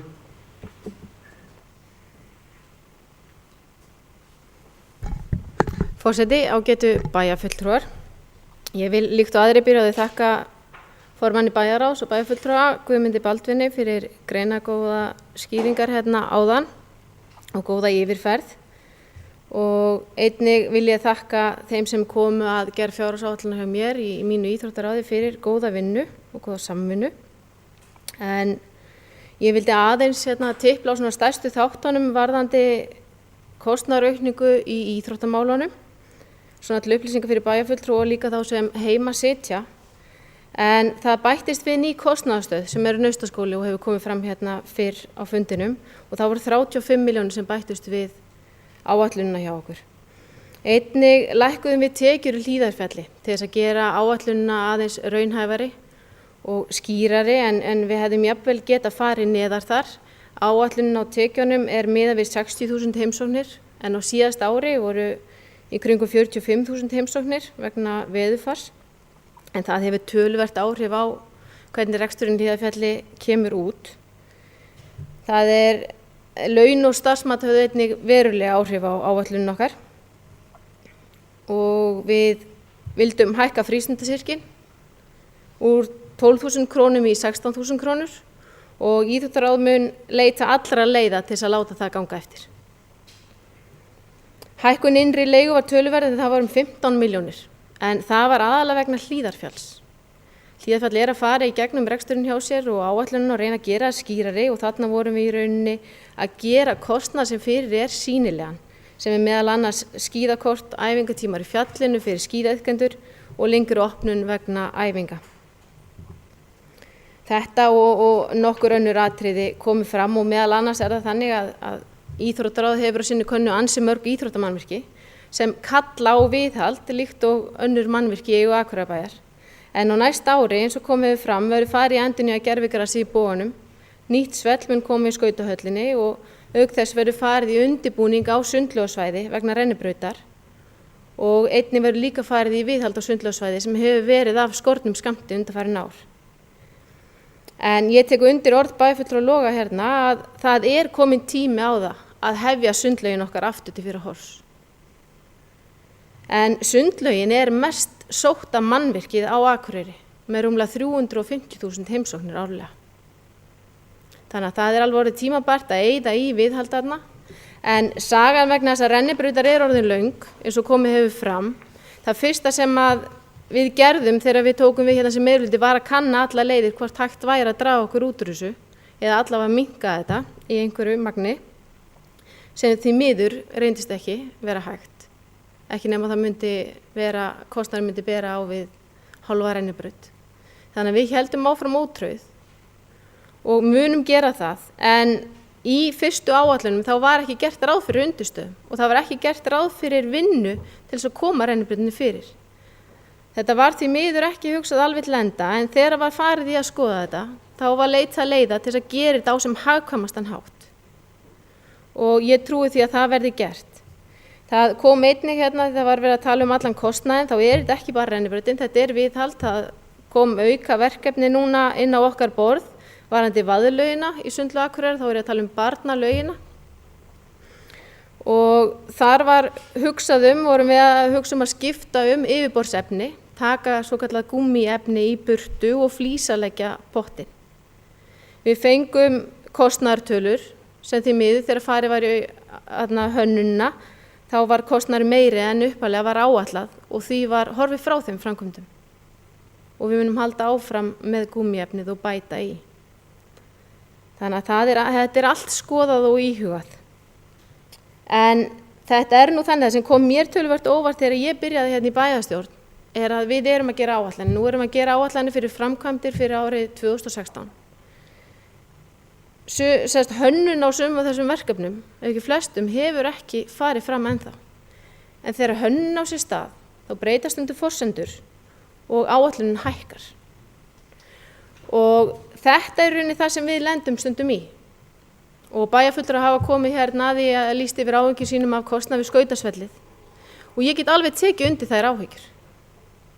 Ég hef líka töluverðar áhyggjur af því, en það sem við verðum líka að gera að þegar hönnunin fullkláruð og kostnaðaráætlun liggur fyrir, ef hún töluvert hærri heldur en áætlunin gerir ráð fyrir, þá þurfum við bara að endurskoða.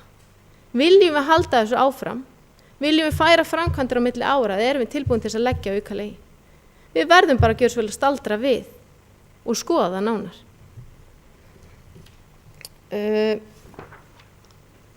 Bæjarfulltrúi Margrét Kristín kom hérna og varðandi hagræðingarkröfuna og íþróttamálin. Við erum að fá hagræðingarkröfu upp á 20 milljónir. En við munum halda fund núna á fimmtudaginn og það búið að senda öllum nefndarmönnum póst þar sem við óskum eftir því að þeir komi með hugmyndir að hagræðingu á fundin. En fyrir liggja nokkrar hugmyndir. Það til dæmis það að við vorum að hækka vöru og þjónustukaup, að draga úr þeirri hækkun og jafnvel hafa enga hækkun. En auðvitað verðum við líka að gera raunhæfar áætlanir eins og við kemur fram, að þetta kom ekki hausinn á okkur seinna. Við gerðum ráð fyrir pening í heilsueflandi samfélag. Við vorum að skrifa undir samning að við vildum verða heilsueflandi samfélag. Spurning hvort við færum það á milli ára, það alveg hugmynd. Eða byrjum að einhverju leyti með forstöðumanni íþróttamála.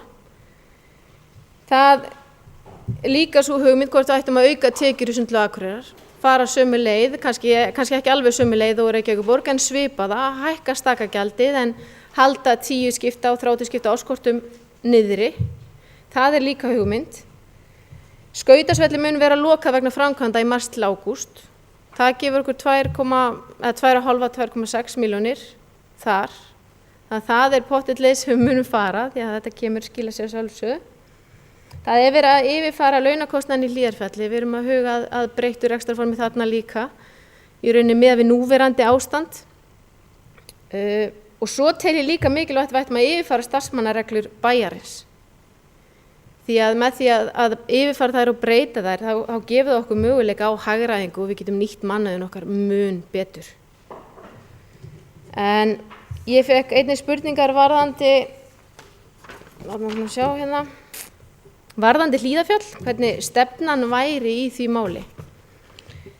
Það nú þannig að ég var í þessum vinnuhóp ásamt bæjarstjóra og formanni Atvinnuþróunarfélagsins og framkvæmdastjóra þar. Þeim hefur verið falið málið núna. Við skiluðum að okkur minnispunktum og skýrslurunni og töldum okkur þar vera búin að skila okkar vinnu og þeir vinna málið áfram. Og þeir að kanna hvort það sé áhugasami aðili sem vill koma að rekstri og uppbyggingu í Hlíðarfjalli. Og þangað til sá aðili finnst, og ef hann finnst, þá munum við halda áfram óbreyttu formi. Auðvitað viljum við öll sjá einhverju uppbyggingu þannig í fjallinu og við munum reyna að beita okkur þar sem við getum. En eins og bæjarfulltrúi Margrét Kristín kom inn á, hvar drögum við mörkin? Við verðum einhvers staðar að draga þau. En það er allavega verið að leita að allskyns leiðum og meðal annars það heilsársnýting í fjallinu. Og það er verið að kanna þann möguleik og það getur gefið okkur aukna leigutekjur. Varðandi frístundastyrk eldri borgara þá hann ennþá á áætlun hjá Íþróttaráði árið 2017. En varðandi formið og skipulag á því þá var eftir að ræða það algjörlega. En það var komið hérna inn á meirihlutasamningin hjá okkur sem var gerður hérna þegar við tókum við og margt gott þar í. En ég get talið upp 2 atriði hérna sem hafa bara töluverð áhrif á starf okkar allra hérna í bæjarstjórn. Það er kjarasamningar og starfsmat. Þetta bara hefur töluverð áhrif og við þurfum bara að taka tillit til þess og við þurfum að forgangsraða. Eins og erfitt og það þá er það bara raunin. En ég held að ég hafi svona farið yfir það helsta. Ef það er eitthvað fleira þá bara býst ég við einhverjum spurningum út frá því. En takk hérlega fyrir. Ingibjörg Ólöf Ísaksen bæjarfulltrúi hefur lokið máli sínu. Næst tekur til mál Sóley Björk Stefánsdóttir bæjarfulltrúi.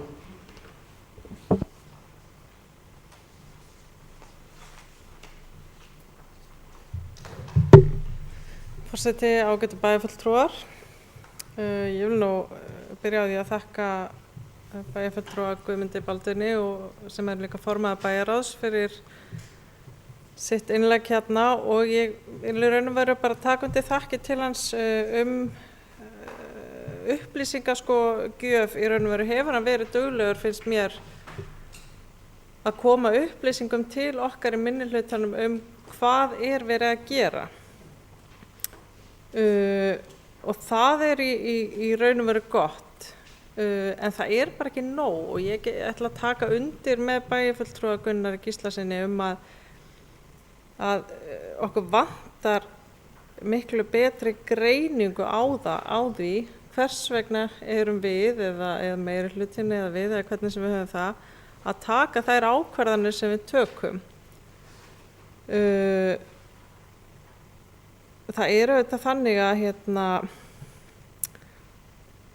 við höfum náttúrulega komið inn á umræðum breytta tekjuskiptingu og hversu mikilvægt það fyrir okkur að fá aukið hlutfall af tekjum hins opinbera og meirihlutinn og við öll reyndar bara í samvinnu höfum staðið okkur vel í þeirri umræðu og höfum unnið á mörgum vígstöðum og sem betur fer þá lítur út fyrir að einhverja leiðréttingar náist eins og bæjarfulltrúi Guðmundur Baldvin benti á í sinni ræðu.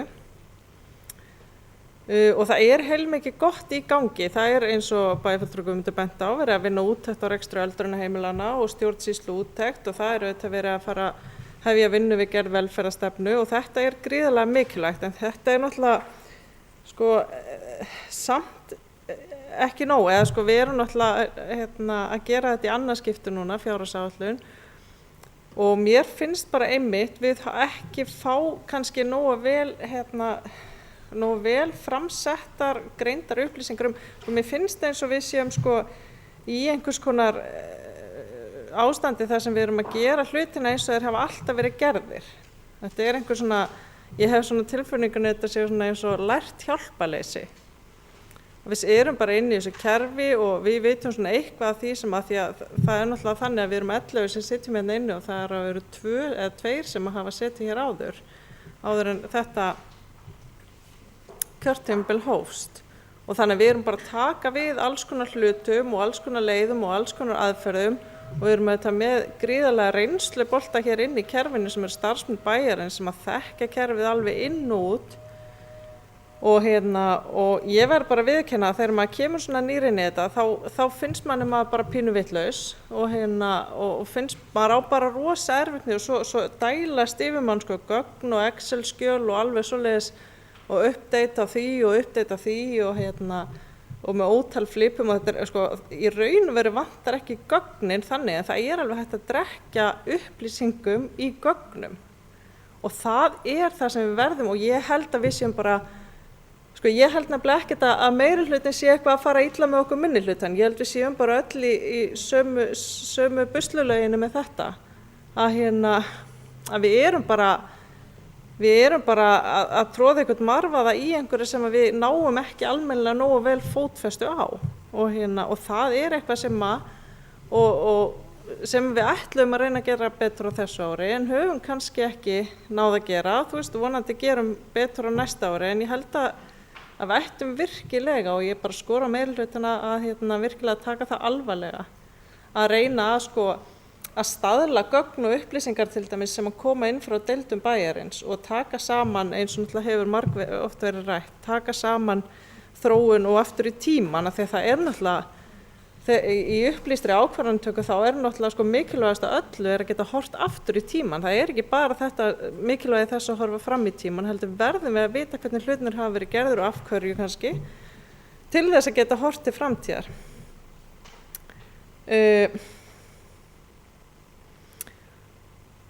Og ég ætla bara að segja,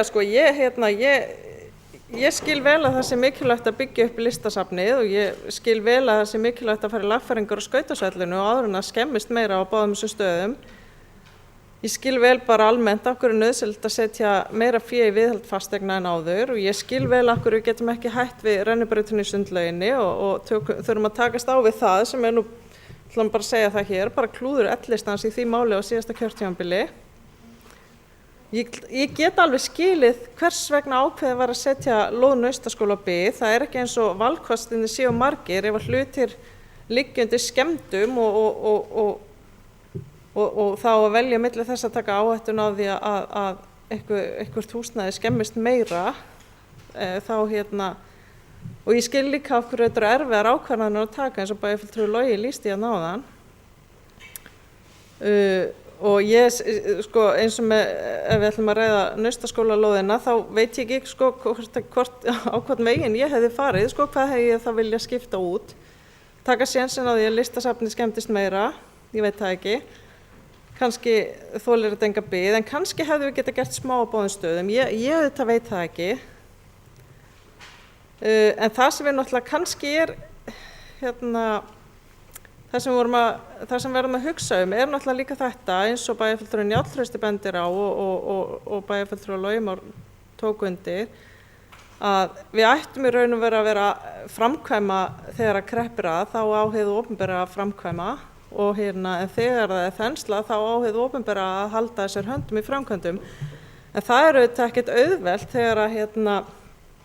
þegar eins og staðan sem við erum í er þannig að hér hefur verið framkvæmt gríðarlega mikið á síðustu 10-15 árum og við sitjum náttúrulega í því núna að skuldahlutfall Akureyrarbæjar í heildina er 116% og afborganir á lánum nema rúmlega 1000 milljónum á ári og þetta er náttúrulega ástæðan fyrir því að við lendum í vandræðum og við getum kannski ekki tekið ákvarðanir en þá þurfum við náttúrulega að hugsa hvað ætlum við að gera því. Við þurfum auðvitað að horfa til framtíðar og ætlum við að safna meiri skuldum eins og bæjarfulltrúi Margrét Kristín kannski leggur til.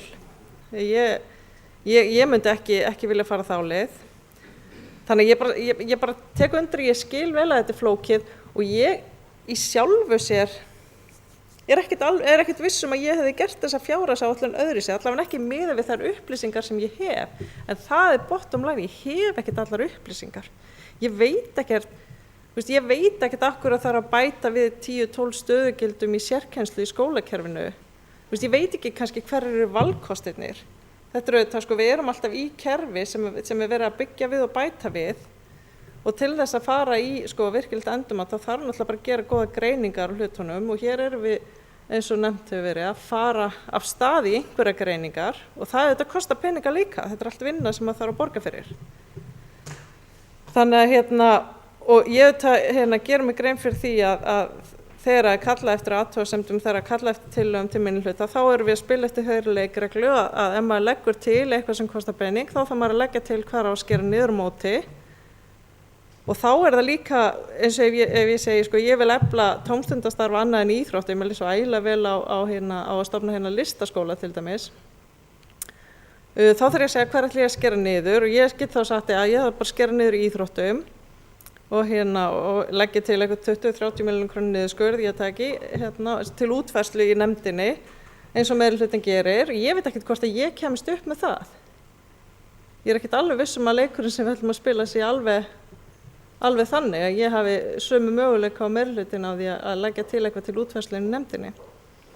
Og þetta hefur minn og áheyrnarfulltrúi VG í nefndinni sem mætir á fundi 2 sinnum í mánuði ekki forsendu til þess að hugsa út gagngera breytingar á málaflokknum. Þannig að við þurfum náttúrulega að fara í bara ennþá meiri greiningu og þurfum að fá starfsfólk bæjarins og auðvitað skilji það að hagstýrustjóri er búinn að vera í námsleyfi og við fáum hann nú aftur fljótlega vonandi. Þannig að við getum, held ég, bætt okkur mikið í þessu og ég bara stefni á það með ykkur, af því ég er eiginlega viss að meirihlutin og við öll viljum fara þessa sömu leið að fara í upplýstari ákvarðanatöku. Svo ætla ég að enda þetta bara svona í ákveðna nótunum af því að það auðvitað hér hefur verið rætt hvort að fjárhagsáætlun sé stefnumarkandi plagg eða ekki. Hún er náttúrulega stefnumarkandi að því leyti að það er gert ráð fyrir peningum og fjárveitingum til þess að fara í aðalskipulag fyrir Oddeyrina og það er ég auðvitað mjög ánægð með. Við höfum aðeins talað sorpeyðingarhlutann og það er líka stefna, þeir borga sem menga er mjög skýr stefna og ég er mjög ánægð með hana líka. Hvað var það snjómoksturinn, þá náttúrulega höfum við hækkað þar og það segir við það bara til þess að koma til móts við raunveruleikann og hvernig þetta raunverulega er. Ég kalla nú eftir þessu íbúaþingi sem við höfum nú rætt að við vildum vera í samtali við íbúana hvernig þeim finnst að hversu hátt hlutfall af, þetta er náttúrulega þeirra peningar þegar allt kemur til alls, hversu hátt hlutfall af því vilja þeir setja í snjómokstur. Já. Ég held bara og svona lokum til að, ég skrifaði hjá mér eftir fund í bæjarráði í byrjun október að við höfum talað að við þyrftum að fá upplýsingar frá nefndum og deildum hvaða breytingar séu inn á fjárhagsáætlun, hvaða breytingar á starfsemi, stöðugildi stjórnenda, stöðum starfsmönnum og þess háttar. Ég punktaði hjá mér bæjarstjóri muni senda pósta og óska eftir minnisblaði frá deildunum og ég held það skilaði sér alveg en þetta er það sem ég var að tala áðan að drukkna í gögnum, að þetta er ekki samfellt, þetta er eins og rosalegri belg og biðu að ég held að við verðum að reyna aðeins að skipuleggja þetta svo við getum bara öll tala saman og vera á sömu blaðsíðu og hvort sem fólk hefur tíma til að mæta aukafund í bæjarráði þegar að vera að ræða þessa hluti eða auðvitað veit maður að meirihlutin situr og stútar þetta miklu meira heldur en minnihlutin fær í raun og vera aðkomu að og þess vegna verður þetta bara að vera svolítið vel framsett þannig við séum í raun og veru ef þetta á að heita þannig við séum öll að vinna saman í þessu þá verðum við öll að sitja við sama borð þegar kemur að því að hafa tækifæri til að greina upplýsingarnar. Takk fyrir. Sóley Björk Stefánsdóttir bæjarfulltrúi lokið máli sínu. Ég ætla að biðja að Sigríður Huld Jónsdóttir varaforseti taka við stjórn fundarins og gefa mér orðið.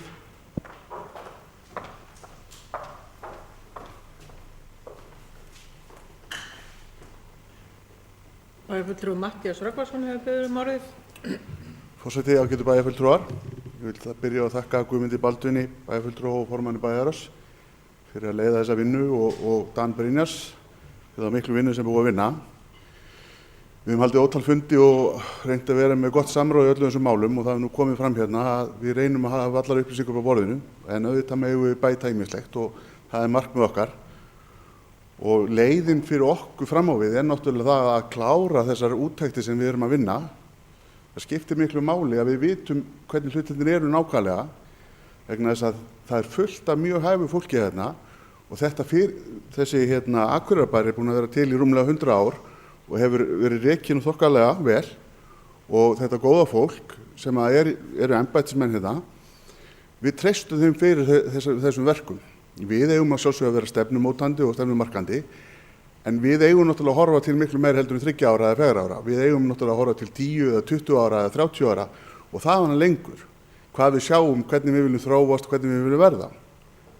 Og það skiptir bara öllu máli að til þess að gera einhverjum svona breytingar, hvort sem það eru stjórnskipulagsbreytingar, breytingar á hvernig kerfi virkar eða hvernig við viljum nota fjármuni okkar, að við séum búin að fara vel í gegnum af hverju hlutirnir eru svona og af hverju, það er ástæða fyrir því að það er einhver fjölgun. Ég hef ekki, Gunnar bendir á að það hafi verið fjölgun í kerfinu á starfsfólki sem hafi hvergi komið fram. Ég get ekki fullyrt að svo sé og ég get ekki fullyrt heldur að það sé svo ekki. Við þurfum bara að fá betri og skýrari tölur um það. Ég held að það séu ekki þessar tölur 75 menn eða einstaklingar. Ég held að það sé meira og minna allt komið fram í áætlunum. Við þurfum bara, eins og ég segi, fara betur yfir þessa hluti. Ég skil ósku vel áhyggjur fólks ef það upplifir það að þetta sé á sjálfstýringu. Það er ekki gott, en ég held að öll mál sem það eru hérna, þau fara fyrir bæjarráð og það er engin við þurfum ekki að leyna neinum upplýsingum fyrir öðrum bæjarfulltrúum sem erum í meirihluta. Við reynum að koma öllum upplýsingum áfram. Það að eitthvað breytist er náttúrulega ekki gott, eitthvað fari út á áætlun, eitthvað sem er komið inn á áætlun, en það er bara þannig þegar þú ert að reyna að halda þessu púsluspili gangandi, þó þetta sé góður rekstur, þá eru töluverðar hækkanir að koma á okkur og við þurfum að finna leiðir. Við viljum ekki framkvæma allt of mikið. Ég hef ekki heyrt einn mótmæla því beint fyrir þá bara núna í dag að við séum á móti því að við séum að vinna í listasafninu eða sundlauginu eða skautasvellinu. Ég hef heyrt fólk mótmæla því með lóðin upp í Nausturskóla, þessi krafabæi þeirra sem búa þar og fleiri bæjarfulltrúar hérna inni að þetta verið gert, en hún er á áætlun. Jú, hún hefur hliðrast til 1 ár. Það er miður. En við þurfum samt að púsla. Við þurfum að raða hlutunum þetta gangi upp. Þannig að ég vil taka undir og þakka Sólu Björk fyrir það sem hún sagði þarna. Ég get bara tekið undir hvert einasta orð held ég. Ég held að kannski vanta 1 orðið að ég tæki. En það var allavega allt mjög gott. Vegna þess að þetta er mikil samvinna, það er engin leynd, við erum að vinna þetta saman. Og ég myndi gjarna vilja að ef aðrir ekki upplifað þetta þannig, þá þurfum við að laga þetta.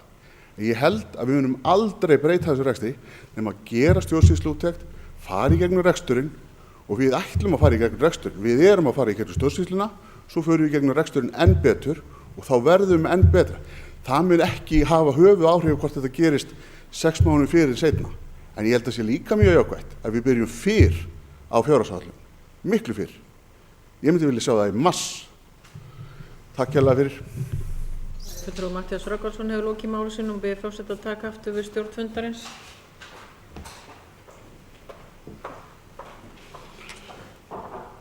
Næstur á mælandi á dagskrá er Gunnar Gíslason bæjarfulltrúi.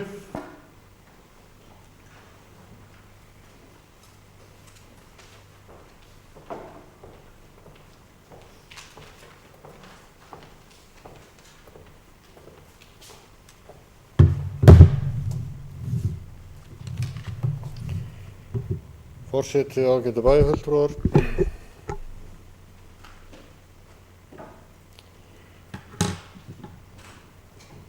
Ef einhver heldur því fram að ég hafi rætt það að væri verið að leyna einhverju af vísvitandi upplýsingu hérna, þá eru viðkomandi að misskilja mín orð verulega illa.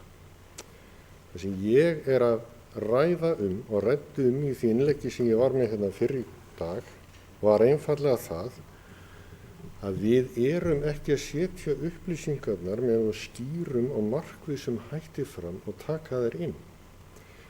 Og því að bæjarfulltrúi Logi nefndi það hér áðan að það þyrfti að taka, það væri semst í raun og veru í fjárhagsáætlunni sem væri verið þá að leggja hina pólitísku línu.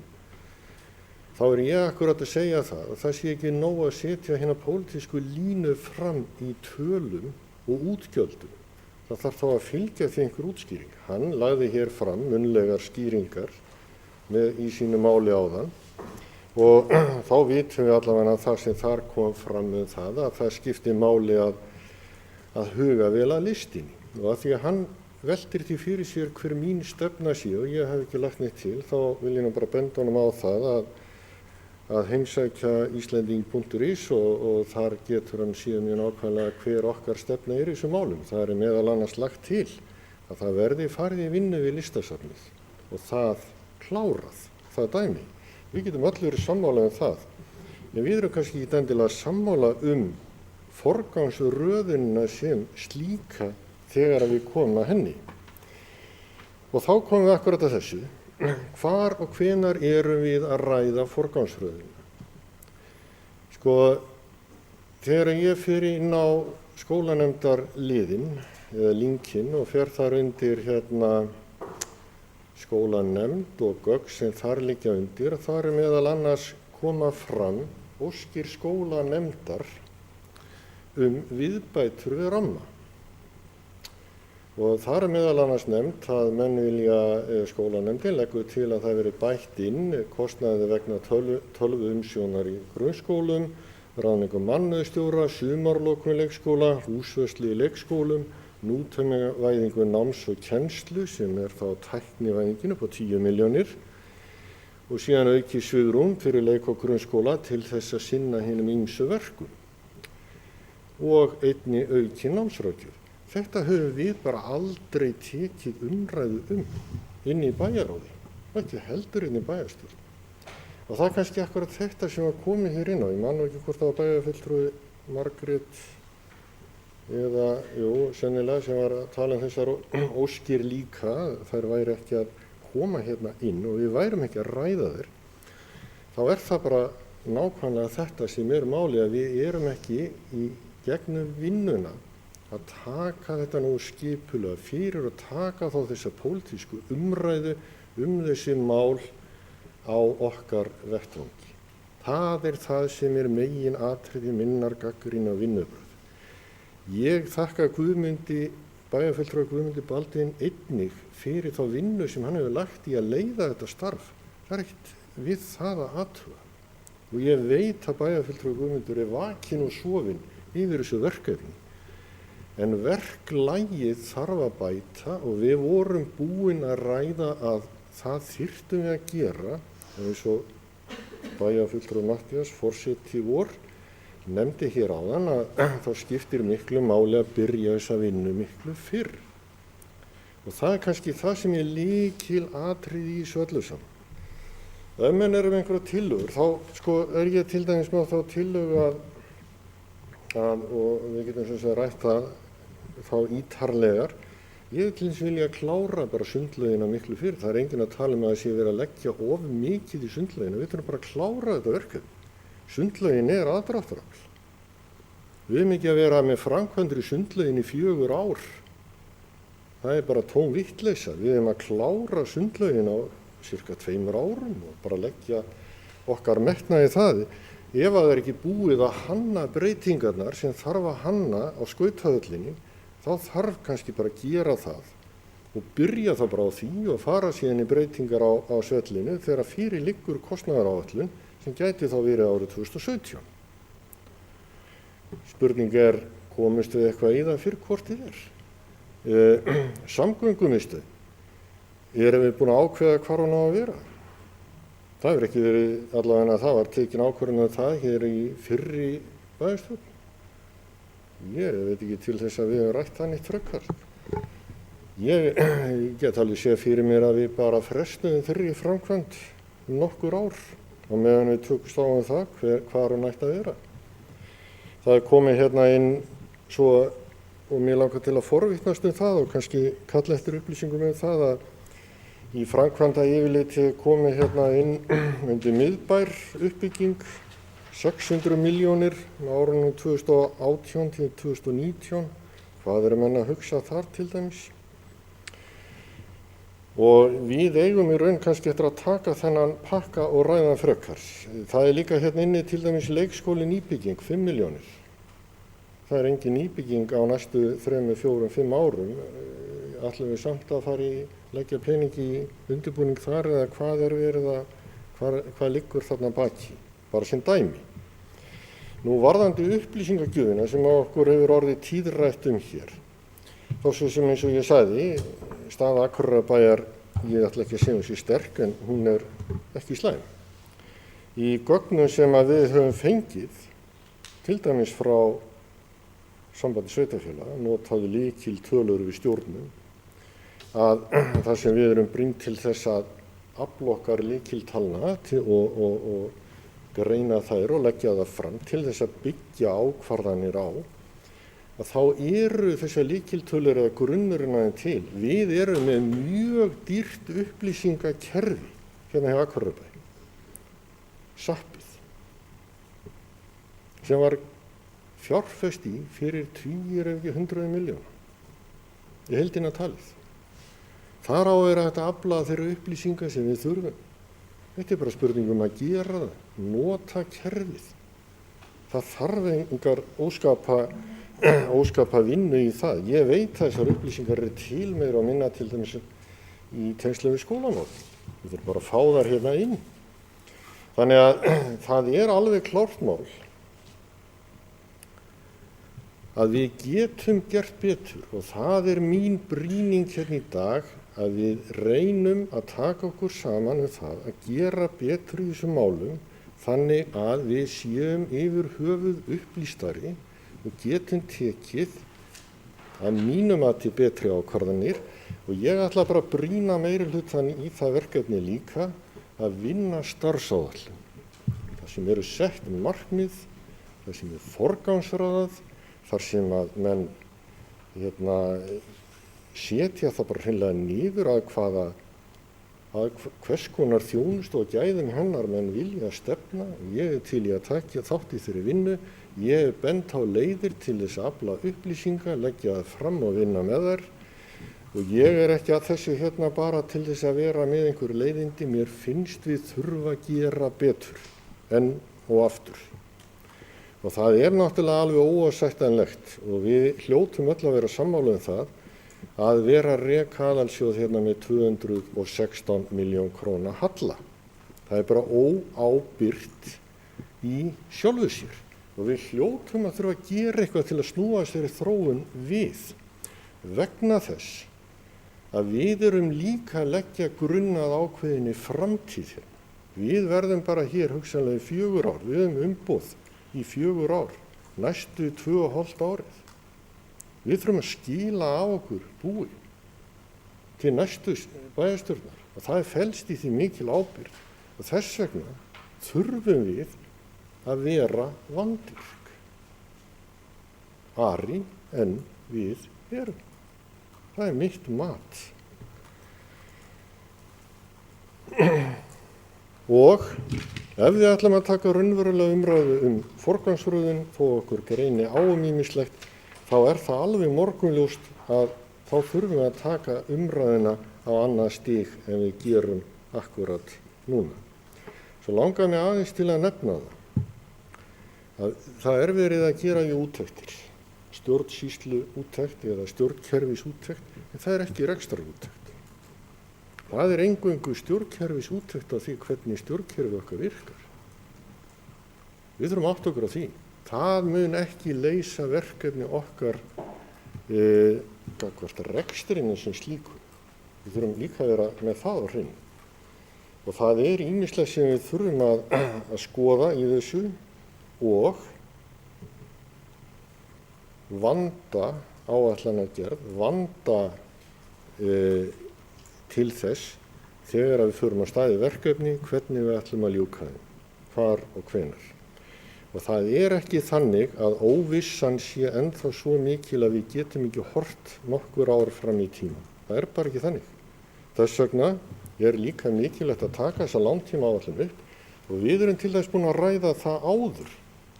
Ef ég man rétt hérna í bæjarstjórn, við erum búin að ræða áður nokkru sinnum í bæjarráði að fara í þessa langtímaáætlana gerð.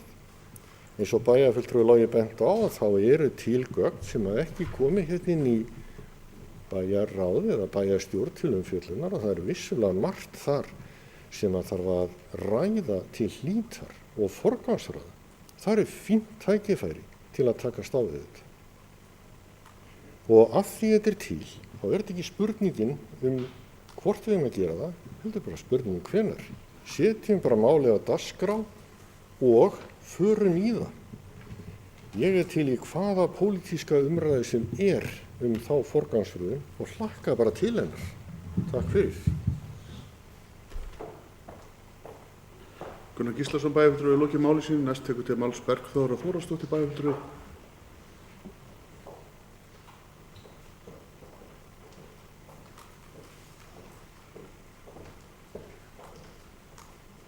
Forseti, ágætu bæjarfulltrúar.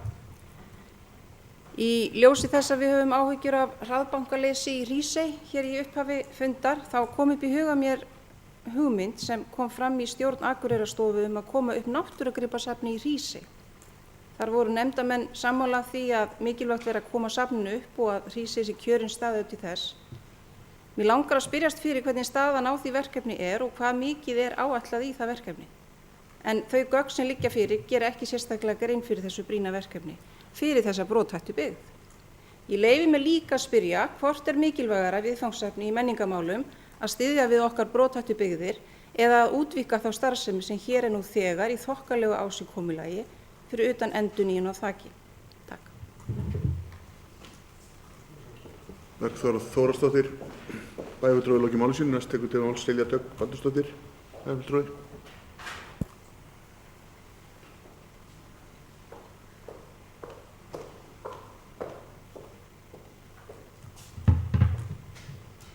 Forseti, ágætu bæjarfulltrúar. Talvan aðeins að stríða mér hérna. Fjárhagsáætlun gríðarlega ábyrgðarfullt og krefjandi starf. Við hjá meirihlutanum töldum og teljum mikilvægt að fá allar bæjarfulltrúana að verkefninu því við teljum að allir í bæjarstjórn geti lagt sitt að mörkum við að skila sem bestu og nákvæmustu áætlun. Að vera í bæjarstjórn samstarf 11 bæjarfulltrúa og þess vegna mikilvægt að allir koma að borðinu. Mér langar að koma inn á ýmsa hluti sem komið hafa fram. Naustaskólalóð. Ég þekki nokkuð börn sem í skólanum og ekki einu sinni hef ég heyrt þau kvarta undan lóðinni. Enda gott leiksvæði á hluta á lóðinni sem börnin leika sér glöð og sátt á. Og ég sem íbúi í Naustakörfi þess vegna róleg að hugsa til þess að farið verði í þessa lóð að ári. Sérstaklega í ljósi að í samhengi við annað þá það ekki auðvelt val. Ef ég ætti að vega og meta varðandi hvort það liggi meira á að fara til dæmis í endurbyggingu í Glerárskóla eða lóðina Naustakörfi, þá myndi örugglega frekar velja Glerárskóla þar sem það komið mikil þörf á viðhald þar. Bæjarfulltrúi Gunnar talaði til dæmis varðandi hjúkrunarheimili og að því fylgi ekki nógu mikið fjármagn. Mér langar að taka undir með bæjarfulltrúa Loga og hér með hvet ég bæjarfulltrúa Gunnar sem hluti af bæjarfulltrúa og hluti af þessari heild sem við erum að tala þetta við samstarfsfélaga sinn og flokksfélaga og þingmann. Það var rætt mikið í kosningabaráttunni kosti þess að greiða leið að þingmönnum. Núna tíminn til að standa við stóru orðin. Bæjarfulltrúa Margrét kom inn á marga góða hluti en hún talaði meðal annars betri kjör eldri borgara. Mér langar að nefna nokkur skref sem hafa verið tekin. Við erum til dæmis langt komin með að stofna öldungaráð og eins langar með að nefna 19. nóvember þá erum við með þing fyrir félagsstarf eldri borgara sem og annað félagsstarf hér í bæ þar sem tækifæri til að hafa áhrif á hvernig félagsstarfinu verður háttað á næstu árum og bara í framtíðinni. Og við viljum fá notendur með að borðinu til að móta þessa stefnu. Og að sjálfsögðu hvet ég alla bæjarfulltrúa sem og bæjarbúa að mæta.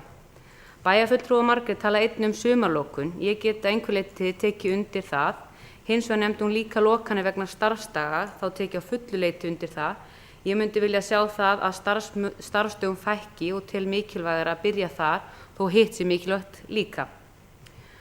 Ég myndi líka vilja sjá aukin afslátt og sé það fyrir mér í framtíðinni á skólagjöldum fyrir stærri fjölskyldu, eða skóla- og leikskólagjöldum og held að við eigum þar möguleika á að koma móts við stórfjölskyldur hér í bæ.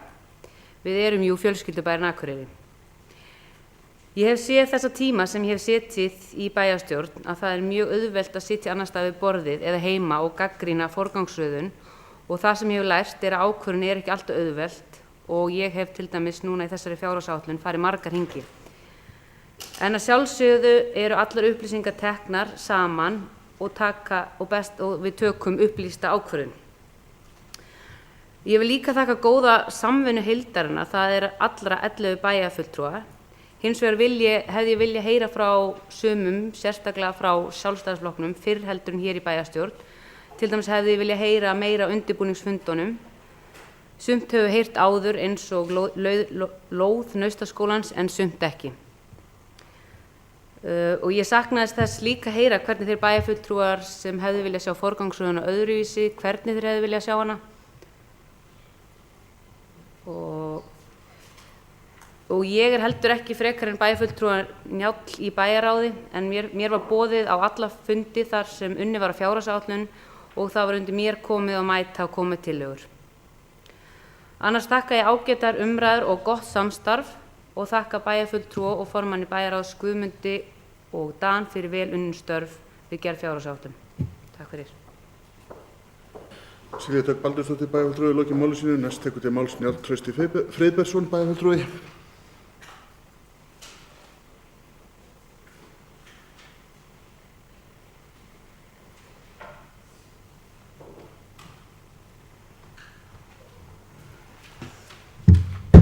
Forseti, ágætu bæjarfulltrúar. Ég ætlum ekki að hafa þetta langt, þetta eru stutt núna. Varðandi það sem að bæjarfulltrúar Logi kemur inn á að hafa verið ákveðið eða tekið, þá væntanlega hann að vitna í fasteignir á 23.9.2015 eða hvað? Nei, hvað? Bara stjórn Akureyrar sem bindi þessu til fasteigna? Já, að það var náttúrulega gert ráð fyrir 50 milljónum síðan 150 milljónum í framkvæmdina. Það sem ég var að tala um áðan að það sé aukning 200 milljónir. Og það var alltaf á síðasta kjörtímabili þá að tala um að þetta væri 50 milljónir sem þyrfti til að laga þakki og gera þessa lágmarks, þannig að húsið héldi vatni og væri svona lágmarks viðgerðir sem tengdust á þakkinu, væri 50 milljónir. Þannig að það kannski ekki, það er alveg að fara í þá, og hún hefur inn á fjárhagsáætlun og það þeir peningar til að fara í slíka framkvæmd. Þannig að svona til að halda samhengi, þannig að mér finnst það ekki vera helsta ástæðan fyrir því að fara í framkvæmdina sé vegna þess að húsið sé að grotna niður eða þakki. Þannig að það hefur tekin umræðum það hvernig að standa því og kostnaðargreint.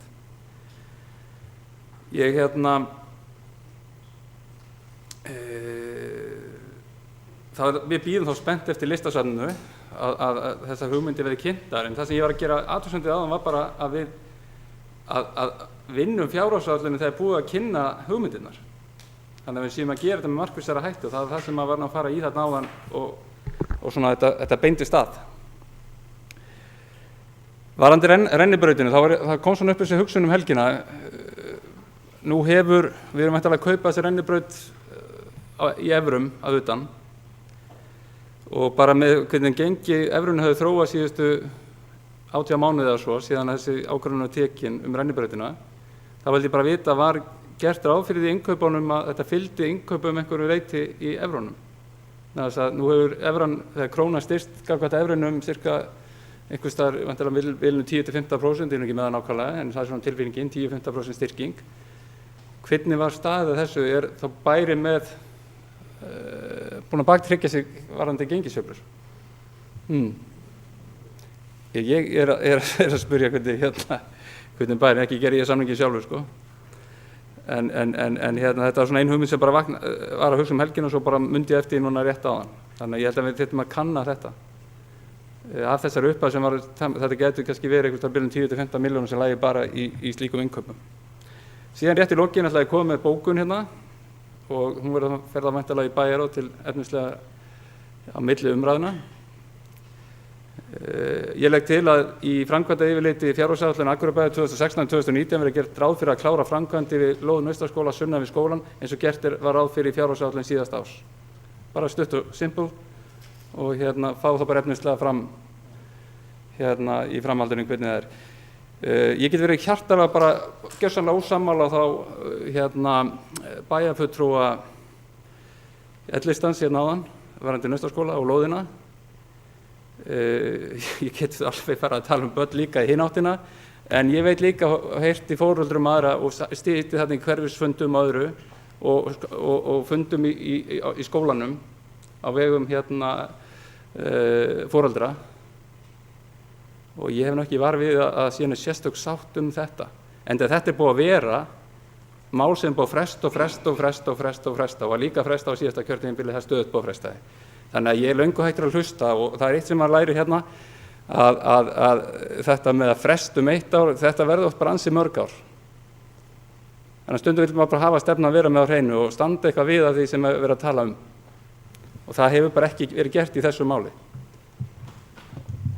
og þannig ég sendi þá ritara fundarins bara í tölvupósti þessa bókun og vænti þess þá að fá þá efnisleg svör í framhaldinu, þá ekki seinna næsta, þegar við tökum seinni umræðuna væntanlega í byrjun desember.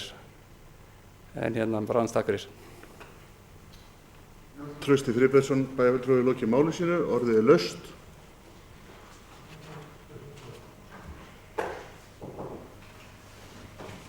Ertu ekki búin að fara tvisvar upp? Búin að fara tvisvar? Jöp. Nei, það er rámt. Það fyrir ekki Logi Már Einarsson, bæjarfulltrúi, tekur til mál. Forseti, ágætu bæjarfulltrúar, ég ætla nú að koma hérna bara til þess að bregðast við athugasemdum sem að mér voru beindar eða beint. Nú Gunnar bæjarfulltrúi, hann spurði, höfum við eitthvað rætt hvar umferðarmiðstöðin á að vera? Þetta var ákveð á síðasta kjörtímabili, hefur þessi bæjarstjórn eitthvað rætt það? Þetta kemur mér á óvart að fyrrverandi embættismaður sem hefur unnið eftir skólastefnu skilji það ekki að stefnur geta gengið áfram á milli bæjarstjórna. Þetta er sama stjórnvaldi þó að sé skipt bæjarstjórn og menn þurfa þó að breyta stefnunni. Deiliskipulag er í skipulagsmálum grundvallarplagg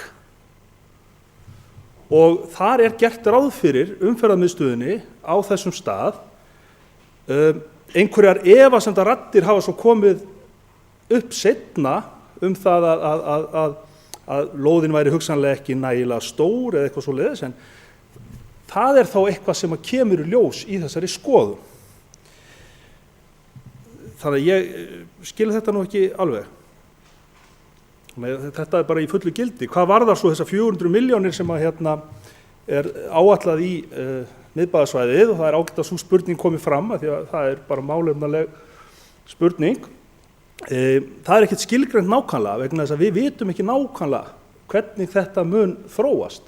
Við vitum það þó að annar aðilinn sem siglir með fólki hvalaskoðun er að bæta verulega við umsvif sín.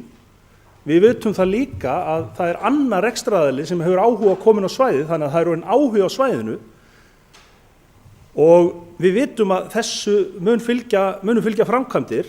Höfnin kemur að einhverju leyti að því, þannig að ég reikna með því að næsta bæjarstjórn taki þessa peninga sem eru mestmegnis inn á 2019 minnir mig og ráðstafi þeim inn í þetta verkefni eftir því hvernig það stendur þá.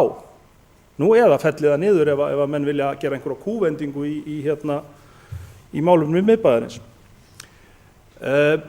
Nú Bergþóra, hún spurði náttúrugripasafnið og bara takk fyrir að minnast á það. Það er hlutur sem við höfum rætt töluvert í Akureyrarstofu en fáum ekki alveg bara hreinlega botn í.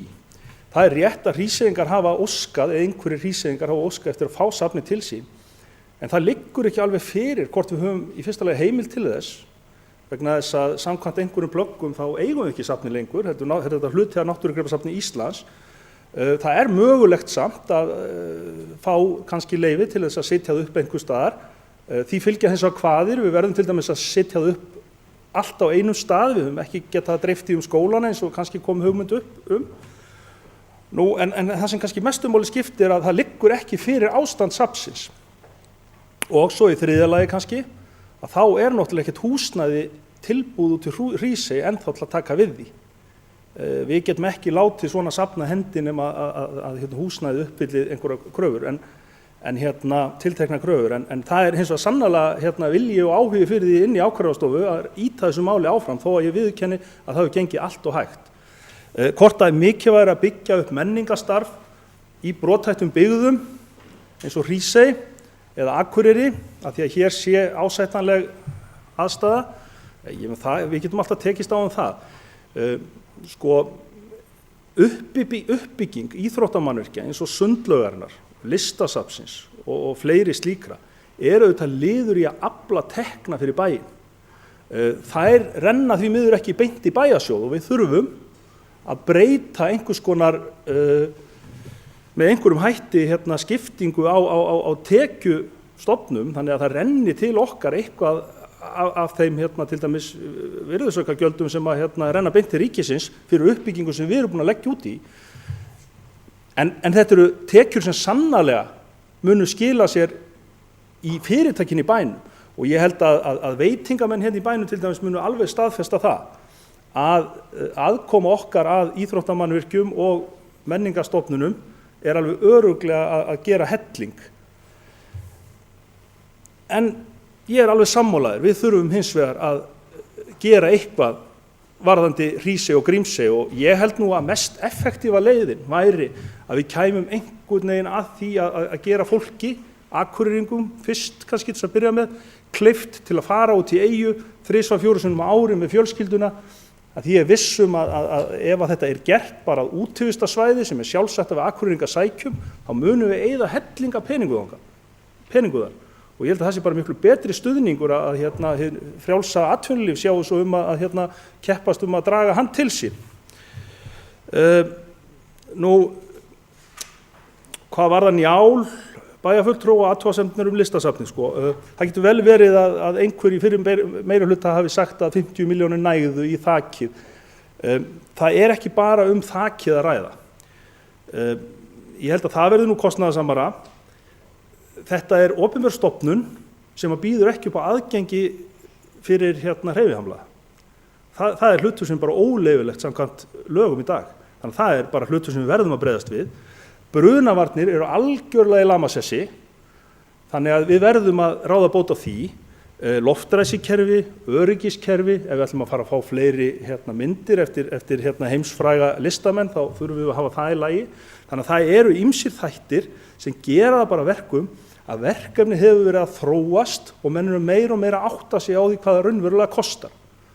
Og ég er ekki að gera lítið úr þeim sem að settu pening þarna inn í upphafið, það er búið að ýta þessu verkefni mjög lengi bara á undan sér, en menn hafa kannski fyrst og fremst sett bara einhver aura á það sem svona yfirlýsingu það að menn vilji fara í þetta verkefni. Og það hafa nú allir flokkar gert held ég og það er ekkert að ásaka ellistann eitt sérstaklega fyrir það. Nú þetta með evruna, ég veit það ekki. En það er þetta bara sjálfstætt vandamál að vera með litla mynt sem að í rauninni við vitum ekki hvernig þróast og hvað við þurfum að borga þegar við fáum vöruna heim til okkar. En það er efni í umræðu Hils bæjarstjórnarfundar. Logi Már Einarsson, bæjarfulltrúi, lokið máli sínu. Næst tekur til máls Gunnar Gíslason, bæjarfulltrúi, ætlar að gera athugasemd við fundarstjórn forseta. Það er sko vitleysa þetta. Stendur í lögum.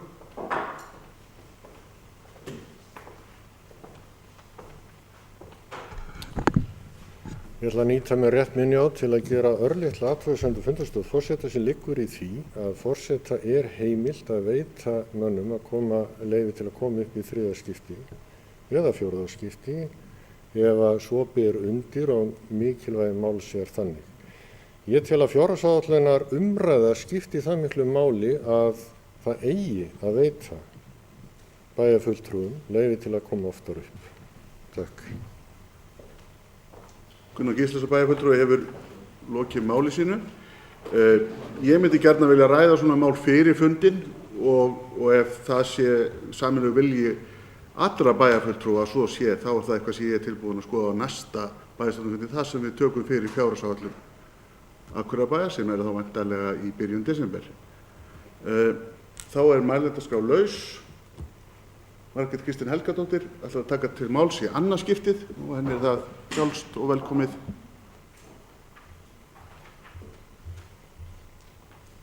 Forseti, ágætu bæjarfulltrúar, mér finnst þetta mjög skemmtileg umræða. Við ætlum að taka svona fjárhagsumræðu aðeins oftar á árinu. Ég rauninni bara vildi kannski þakka fyrir þau svör sem að ég hef fengið og ganga á eftir. Það eru nokkra spurningar sem að ég spurði og vantar svar við, meðal annars varðandi velferðarstefnuna sem að ég spurði og húsnæðiskost Akureyrarbæjar, hvort að það er eitthvað sem að hefði verið skoðað og eins með óskirnar frá nefndunum. Ætlum við eitthvað að vinna frekar með það á milli umræðina einmitt? Munum við eitthvað fá að koma að því? Og eins bara af því að bæjarfulltrúi Logi Már er búinn með sín skipti getur ekki komið upp hérna aftur, að sem sagt, þú bæjarfulltrúi Logi Már benti á þarna bókun í fundargerð hjá stjórn Akureyrarstofu þar sem að málið hafi verið tekið fyrir og í rauninni að þar hafi verið bókað að vinna ætti áfram að málinu. Í þeirri áætlun sem að allavega er inn á fundagáttinni þar er gert ráð fyrir 152 milljónum í listasafnið. Þannig að ég skil alveg vel að nefndarmenn hafi samþykkt það að vinna með það áfram. En núna erum við að tala um 350 milljónir. En það er kannski smá munur þar á. En ég styð bókun bæjarfulltrúa Njáls Trausta með varðandi lóðina við Naustaskóla og já, þakka fyrir mig. Margrét Kristín Helgadóttir bæjarfulltrúi lokið máli sínu. Orðið er laust. Sigríður Huld Jónsdóttir bæjarfulltrúi beðið orðið. Forseti, ágætu bæjarfulltrúar, þar sem að Margrét Kristín var að spyrja velferðarstefnuna, að þá er búið að ráða verkefnastjóra í velferðarstefnu og hún hefur hafið störf og við munum halda áfram þeirri vinnu bara með þessum verkefnastjóra áfram með velferðarstefnuna.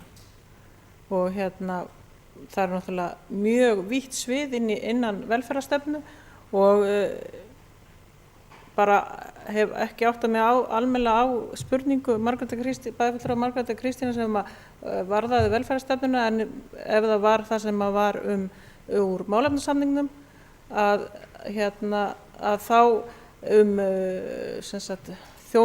bætta þjónustu til ungs fólks í geðheilbrigðismálum, að þá er það hluti af velferðarstefnunu að fara yfir það hvernig við getum bætt geðheilbrigðisþjónustu til ungs fólks og fjölskylduna þeirra. Takk fyrir. Sigríður Huld Jónsdóttir bæjarfulltrúi lokið máli sínu. Orðið er laust. Guðmundur Baldvin Guðmundsson bæjarfulltrúi beðið orðið.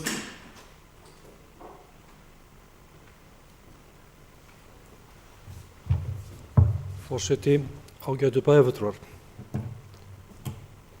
Ég byrja bara á því að þakka fyrir umræðuna sem hafa átt sér stað hér í dag, sem ég telum margt vera uppbyggilegar og kannski það sem við eigum að gera þegar við ræðum fjármál bæjarins. Það hefur ýmislegt komið hér fram og ég reynir nú svona að tipla á ýmsu. Bæjarfulltrúi Gunnar byrjaði hér á því að lýsa yfir hvernig hlutinni ættu að vel að vera gerðir og það er margt í hans máli sem að maður getur tekið til sín. Það er alveg rétt að hlutinni geta alltaf verið gerðir betur. Ég tel þó að við höfum gert ýmislegt núna á síðasta ári sem að hefur bætt hlutir hjá okkur.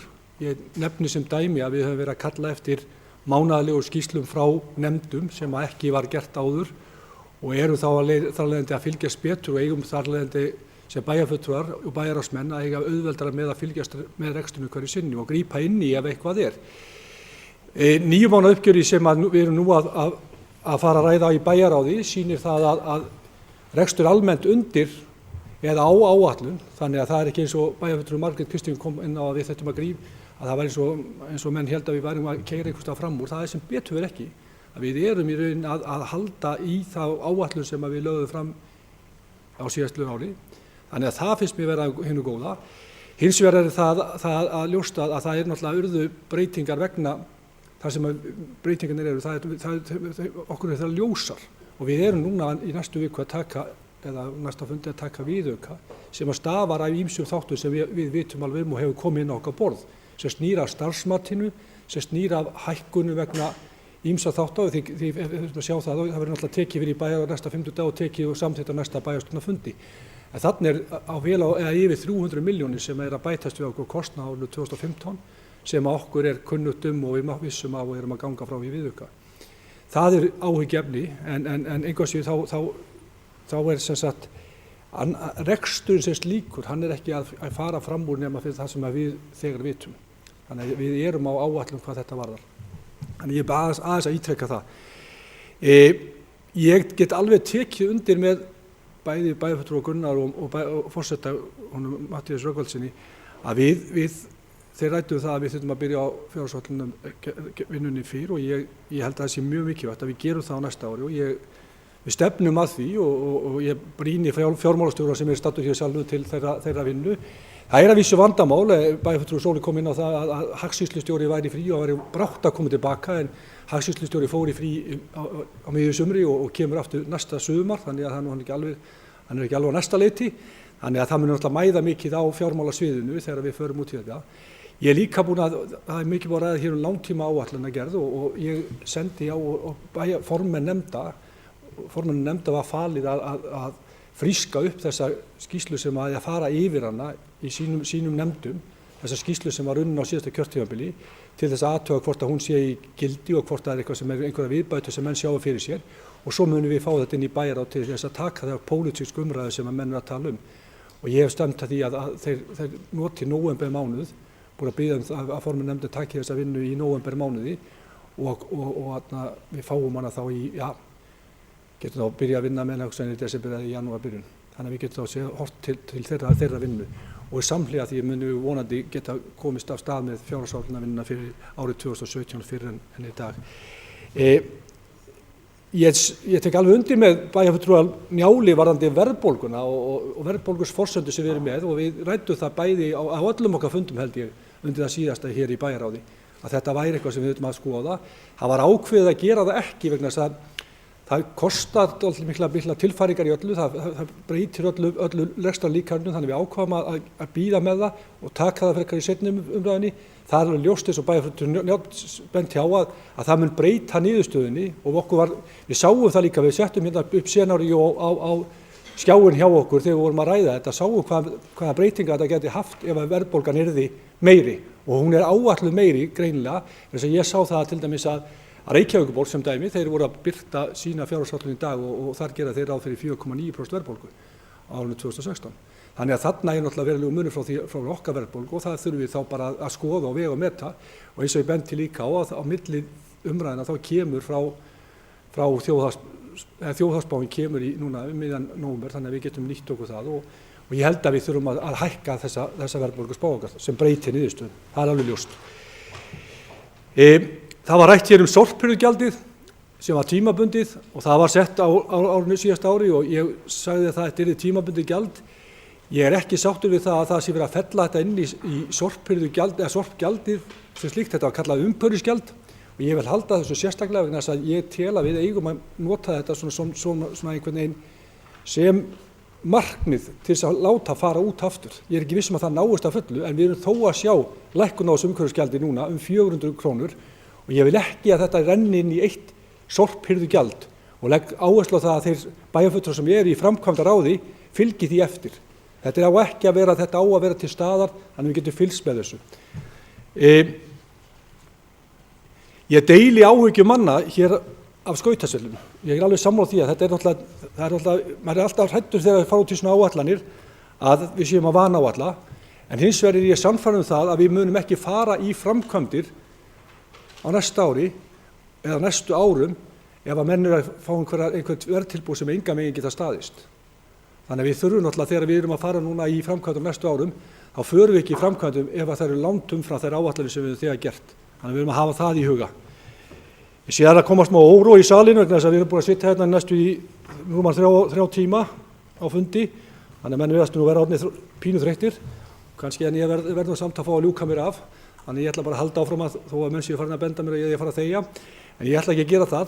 Ég vil líka benda á það í þessari áætlun sem að við erum, og menn hafa kannski komið inn á það, og vil ég benda líka á það að við erum að gera ýmsa hluti sem ekki verið gerðir áður. Við erum að taka 280 milljónir vegna launa og lífeyrisskuldbindinga, hækkun á þeim lið.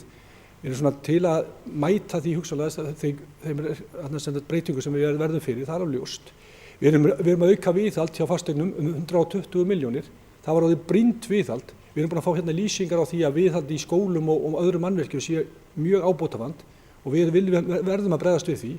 Bæjarfulltrúi Njáll talaði það hvort þetta geti ekki verið slæmt upp á sveifluna í samfélaginu okkar. Jú, það er vissulega áhyggjuefni, en það er náttúrulega bara þannig að við höfum svona kannski lítið annað að velja. Við verðum kannski að fara á stað í hluti sem get ekki beðið lengur. Þarna finnst mér kannski að við verðum að taka ákvarðanir. Og ég get líka tekið undir með bæjarfulltrúi Loga og kannski fleirum bæjarfulltrúum sem þó þeir hef ekki sagt það hérna, að oft á maður erfitt með að sofna á kvöldin yfir því hvaða ákvarðanir maður er að teka og oft vaknar maður miðja nætur yfir því að maður skulle vera að gera eitthvað vitlausur, en maður verður að taka ákvarðanir og það eru stundum réttar og stundum rangar og vonandi verður það fleiri ákvarðanir sem maður tekur sem eru réttar heldur en rangar. Ég er bara að reyna að skauta yfir þetta. Kannski eitt sem bæjarfulltrúi Margrét Kristín kom inn á, það er kannski bara svona, eða ekki eitt, ég hef náttúrulega svara spurningum með hann líka, en hún benti hérna á ýmsa hluti í ræðu sinni og það fannst mér gott í hennar ræðu var það að hún er eða samkvæm sjálfri sér. Hún er búin að vera að ræða þetta líka í bæjarráði allan tíman. Hún er með hluti sem hún hefur bent á frá upphafi. Bæjarfulltrúi Gunnar kom hérna inn á til dæmis áðan og sagði að hann skildi ekki í því að það hefði aldrei verið teknar umræður óskir. Bæjarfulltrúi Gunnar sat hérna með okkur öllum bæjarráðsmönnum og bæjarfulltrúum á þessum undirbúningsfundum eða við vinna á fjárhagsvaldin og hefði geta hugsanlega kallað eftir þessum óskum. Ég man eftir því að það var beðið þær og þetta er sem sagt inn á, við erum með, eins og bæjarfulltrúi Gunnar benti á, hann var að lesa upp úr fundargerð skólanefndar þessar óskir. Þannig að það var hægur leikur fyrir okkur að taka þetta inn á bæjarráðsfundi ef við vildum hver og einn. Þannig ég bara bendi á það að við, vissulega þá, ég held að við þurfum að ræða þessu óskir og við skulum gera þá milli funda bæjarfulltrúi Margrét, ég held að það sé mikilvægt, að maður átti sjá því hvaða er sem að nefndin er að biðja auka. Það kemur hvað skýrast fram hjá tveimur nefndum, það er að segja skólanefnd og íþróttaráði. Held ég megi segja sko. Þannig að þetta er svona eitthvað sem að skal við sé að við þurfum að muna ræða á milli funda. Ég verð að fara varlega að segja ýmislegt núna eins og ég sé að menn eru fann að kalla eftir að fá að taka til máls enn og aftur ef maður segir eitthvað. Þannig ég ætla að fara að róla í þetta. Varðandi bæjarstjórnarskrifstofurnar bæjarfulltrúi Margrét, þá er það þannig að Akureyrarbær er hér í þessu ráðhúsi hér og er líka með skrifstofur út í Glerárgötu sem að vissulega og Akureyrar og annars staðar í bænum inn í skal ég segja hofi. Vissulega væri kannski betra að vera með þetta einu stað en hins vegar held ég að við séum með þannig samninga um langtíma leigu á Glerárgötunni, þannig að ég held að sé kannski ekki raunhæft að fara í þessar spekulasjónir akkurat núna, en þetta er kannski eitthvað sem ætti að vera í framtíða músík að velta því fyrir sig hvort að starfsemin eigi að vera á einu stað, það er alveg rétt, en ég held að þetta sé kannski ekki sem að við erum að fara í 1, 2 og 3. Ég var búin að tala um óskir nefnda, bæjarfulltrúi Sigríður var búin að svara fyrir velferðarstefnuna og ég ætlaði líka að svara fyrir langtímaáætlunargerðinni, ég var búin að gera það að segja að við erum að fara í þá vinnu. Það er vissulega bagalegt í rauninni að þurfa að taka slíkar ákvarðanir og hefur komið fram að hætta við framkvæmdir til að mynda eins og við öldrunarheimilin. Hins vegar er bara staðan svo og ég held að við höfum allir verið sammála þeim bæjarfulltrúar sem sátu þó á þeim fundu sem að þessi ákvörðun var tekin, að þá held ég allir hafa verið sammála því að það væri ekki rétt á þeirri stundu eins og staðan er núna á meðan að við erum í rauninni með óvissum reksturinn og erum að gera úttekt á hann að láta þetta þarna inn. En það getur vel verið að við komumst að því á næsta ári að þetta sé nauðsynlegt og við þurfum að taka þetta inn og þá verðum við að gera það. En eins og staðan er núna og ef einhverja forsendur breytast en eins og staðan er núna þá held ég að það sé ekki rétt. Ég er alveg sammála og ég tek bara undir hérna með fólki sem hérna hefur rætt að það er nauðsynlegt að við fáum gleggri og betri upplýsingar. Við höfum náttúrulega rætt það bara í umræðum okkar í bæjarráði. Það stundum vantar okkur betri upplýsingar frá nefndum og skýrari vinnubrögð, samræmingu vinnubrögð eins og bæjarfulltrúi Sóley kom inn á. Það er ýmislegt svona sem við þurfum í rauninni að bæta og ég held að við ættum bara strengja okkur þess heita á næsta ári að gera það, að reyna að bæta þessi vinnubrögð. Ég hef talað fyrir því að við vinnum þetta áfram saman og ég tel að mjög mikið að það sé gert. Að við séum að vinna þetta í samstarfi vegna þess að þá eru menn allir að borðinu. Það er ekki gott eins og sumstaðar gert og sumstaðar tíðkast að meirihluti komi bara með plaggið á síðustu stundu rétt fyrir 4. En hins vegar þá náttúrulega er ljóst að það er meiri vinna í fólkin í því og það er ýmislegt sem við þurfum að vera, meiri vinna. En það líka hefur komið fram hjá bæjarfulltrúum að við erum með þessu líka og við hefum verið mjög duglegir að láta minnihlutann hafa gögnin.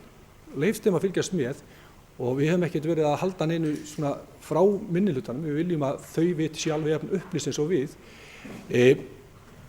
Bæjarfulltrúi Sóley talaði að við hefum meiri svona tíma til að stúdera gögnin, eins og orðaði held ég orðaði eitthvað, kannski tala íslensku, En ég held að sem sagt, við höfum reynd þó að koma þeim alltaf áleiðis til bæjarráðs. Við höfum í bæjarráði talað mikið þessa hluti og reynd að upplýsa, þannig ég held að það sé líka stefna sem við eigum að halda og við munum gera það á næsta ári líka. Bæjarfulltrúi Njáll kom aðeins inn á það að hann var ekki alveg sammála bæjarfulltrúa Silju aðkomu að skal ég segja leikvöllun eða lóðinni við Naustaskóla. Mér minnir að nefnilega að bæjarfulltrúa Silja hafi verið að tala börn en bæjarfulltrúi Njáll hafi talað foreldra barna. Það var kannski, talaði bæjarfulltrúi Njáll börni líka. Þetta er semst í rauninni þarna náttúrulega bara þannig að sko sum börn tala ekki með önnur, kannski gera það. En engu að síður þá þetta ákvörðun sem við tókum og við erum að standa við hana. En ég skil vel að við erum ekki allir á sömu skoðun í þessum efnum. Það ég er búinn að tala þetta, ég skil þetta, ég tek aðeins undir með bæjarfulltrúa Loga varðandi samgöngumiðstöðina, ég veit mikið betur heldur en að við höfum, nema ég sé bara að rugla saman fundum, en ég held nú bara hreinlega að við höfum tekið þessar umræðu hér í bæjarráði líka og verið fyrirspurn það hvort að við værum enn að hugsa þennan sama stað fyrir samgöngumiðstöðina. Það var ekki eins og þetta var eitthvað að koma alveg út úr bláin og þegar við vorum í rauninni að ræða þetta hérna síðast þá að vera að tala það að við verðum að bæta hans í á næsta ári til þess í rauninni að klára þessa hönnunarvinnu og hvort þetta væri ekki örugglega rétt að við getum komið hérna fyrir. Þannig mér svolítið skrítið að menn hafa talað það að við hefum ekki verið búin að ræða þetta en einhvers veginn við tókum þessa umræðu. Það var aðeins talað halla og bæjarfulltrúi Gunnar tók þennan halla á aðalsjóði sem náttúrulega í raun við unnum að því markvisst að því að taka hann niður en tókum síðan ákvörðun sameiginlega hér í bæjarráði. Vissu var bæjarfulltrúi Gunnar ekki á þeim fundi en það var aukafundi þar sem við ákváðum í rauninni að setja inn þarna tölu í varðandi laun og lífeyrisskuldbindingar sem var breytti náttúrulega niðurstöðu hallans á síðustu metrum, halla aðalsós. Þannig við fórum úr að vera í plústölu þar í mínustölu. Þetta var meðvituð ákvörðun og við töldum að vera mikilvægt í rauninni að koma inn þar inn og það var kynnt hér, þetta var ákvörðun sem ég tók í samráði við formann bæjarráðs, ég er formaður bæjarráðs, í samstarfi við fjármálastjóra bæjarins og við kynntum það hér inn í bæjarráði. Það hefur verið rætt hérna mikið stjórnsýsluúttektina og hún breyti ekki miklu og menn þurfa að fara í rekstrarúttekt og ég er alveg sammála því og bæjarfulltrúi Matthías kom akkurat inn á það. Nú erum við að klára þessa stjórnsýsluúttekt en í kjölfarið myndum við ráðast í rekstrarúttekt og við höfum akkurat verið að ræða það í okkar hópi. Ég man ekki hvort ég hef kynnt það fyrir minnutanum en ég get þá sagt að við höfum verið að skoða hvort við ættum í rauninni að taka það á einstaka rekstrarúttekt og hvort við höfum að skoða heildina eða hvort menn eigi að taka rekstrarúttekt á einstaka sviðum. Stærstu fjármunir okkar liggja í tveimur sviðum, það er að segja velferðarsviði og skóladeild og það er spurningum í rauninni hvort að við eigum að einbeita okkur að því að hafa verið menn að setja sig í samband við okkur sem að hafa í rauninni verið telja sig sérfræðinga í þessum ákveðnum sviðum og vilja í rauninni bjóða fram sína þjónustu í rekstrarúttekt á þessu af því að það hefur heyrst að við ætluðum að fara í rekstrarúttekt, við höfum minnst á það í okkar ræðum, þannig að það er svona kannski svona spurning og ég held að við þurfum að ræða þetta í bæjarráði hvernig við vildum standa slíkri rekstrarúttekt, hvort við ættum að fara í heildar rekstrarúttekt eða bara einbeita okkur að ákveðnum málaflokkum í því sambandi. Ég ætla ekki að teygja fundi mikið lengur en ég tel aftur á móti að þessar umræður hafi verið mjög uppbyggilegar. Ég er búinn að punta hérna fullt hjá mér. Við þurfum að taka skref fram á við. Ég held að við höfum að mörgu leyti tekið skref fram á við á þessu ári í ýmsum vinnubrögðum.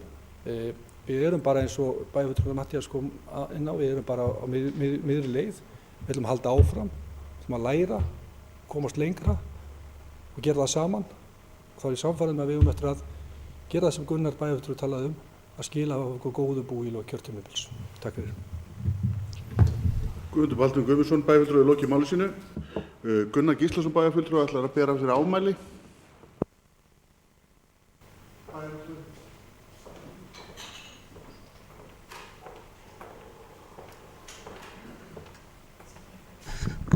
Forseti, ágætu bæjarfulltrúar, ég ætlaði nú bara aðeins að vegna þessa orða bæjarfulltrúa Guðmundar Baldvins, formanns bæjarráðs, það að ég hafi þá ekki komið inn með þessar óskir inn í bæjarráð. Það kannski gott dæmi það hvernig þessi vinnubrögð eru og við eigum ekki að hafa.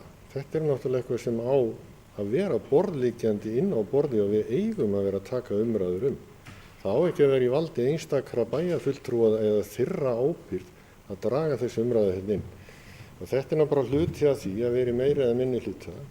Meiri hlutin hefur ákveðin völd. Ég alveg til í að verða bara hluti hérna meiri hluta. Við getum verið bara öll í meiri hluta. Og ég býð mér bara tilbúin til samninga það verkefni og þá getum við líka bara tekist á við þau verkefni sem býð okkar og ríkisstjórn og fleira. Takk. Gunnar Gíslason bæjarfulltrúi lokið máli sínu. Orðið laust. Guðmundur Baldvin Guðmundsson bæjarfulltrúi biður orðið.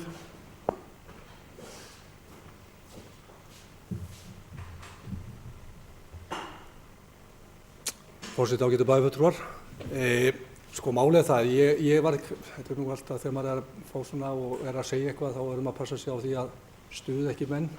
Hins vegar það þannig að það sem ég var að reyna að koma orðum að við sem sagt í rauninni tökum bara þá áætlun sem kemur frá nefndum og setjum hann inn. Við ákvaðum viljandi að taka ekki einhverja til úr óskum vegna þess að við sáum strax að það var ekki svigrúm til þess.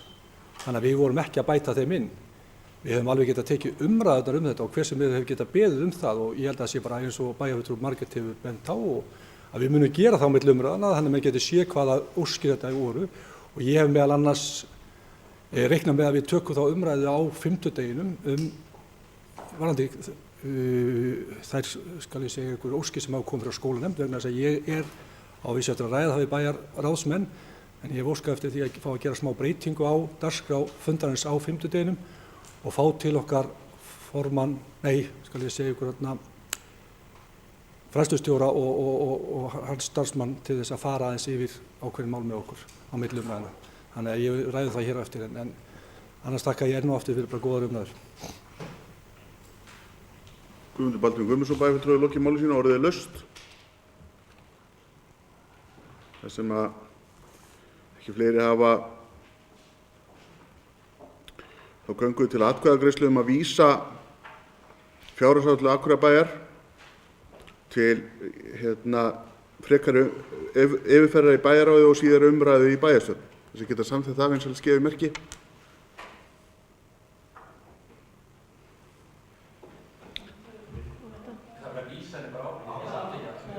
Nei, bara vera vísin áfram til umfjöllunar. Það er 10, þeir sem eru á móti. Það er engin.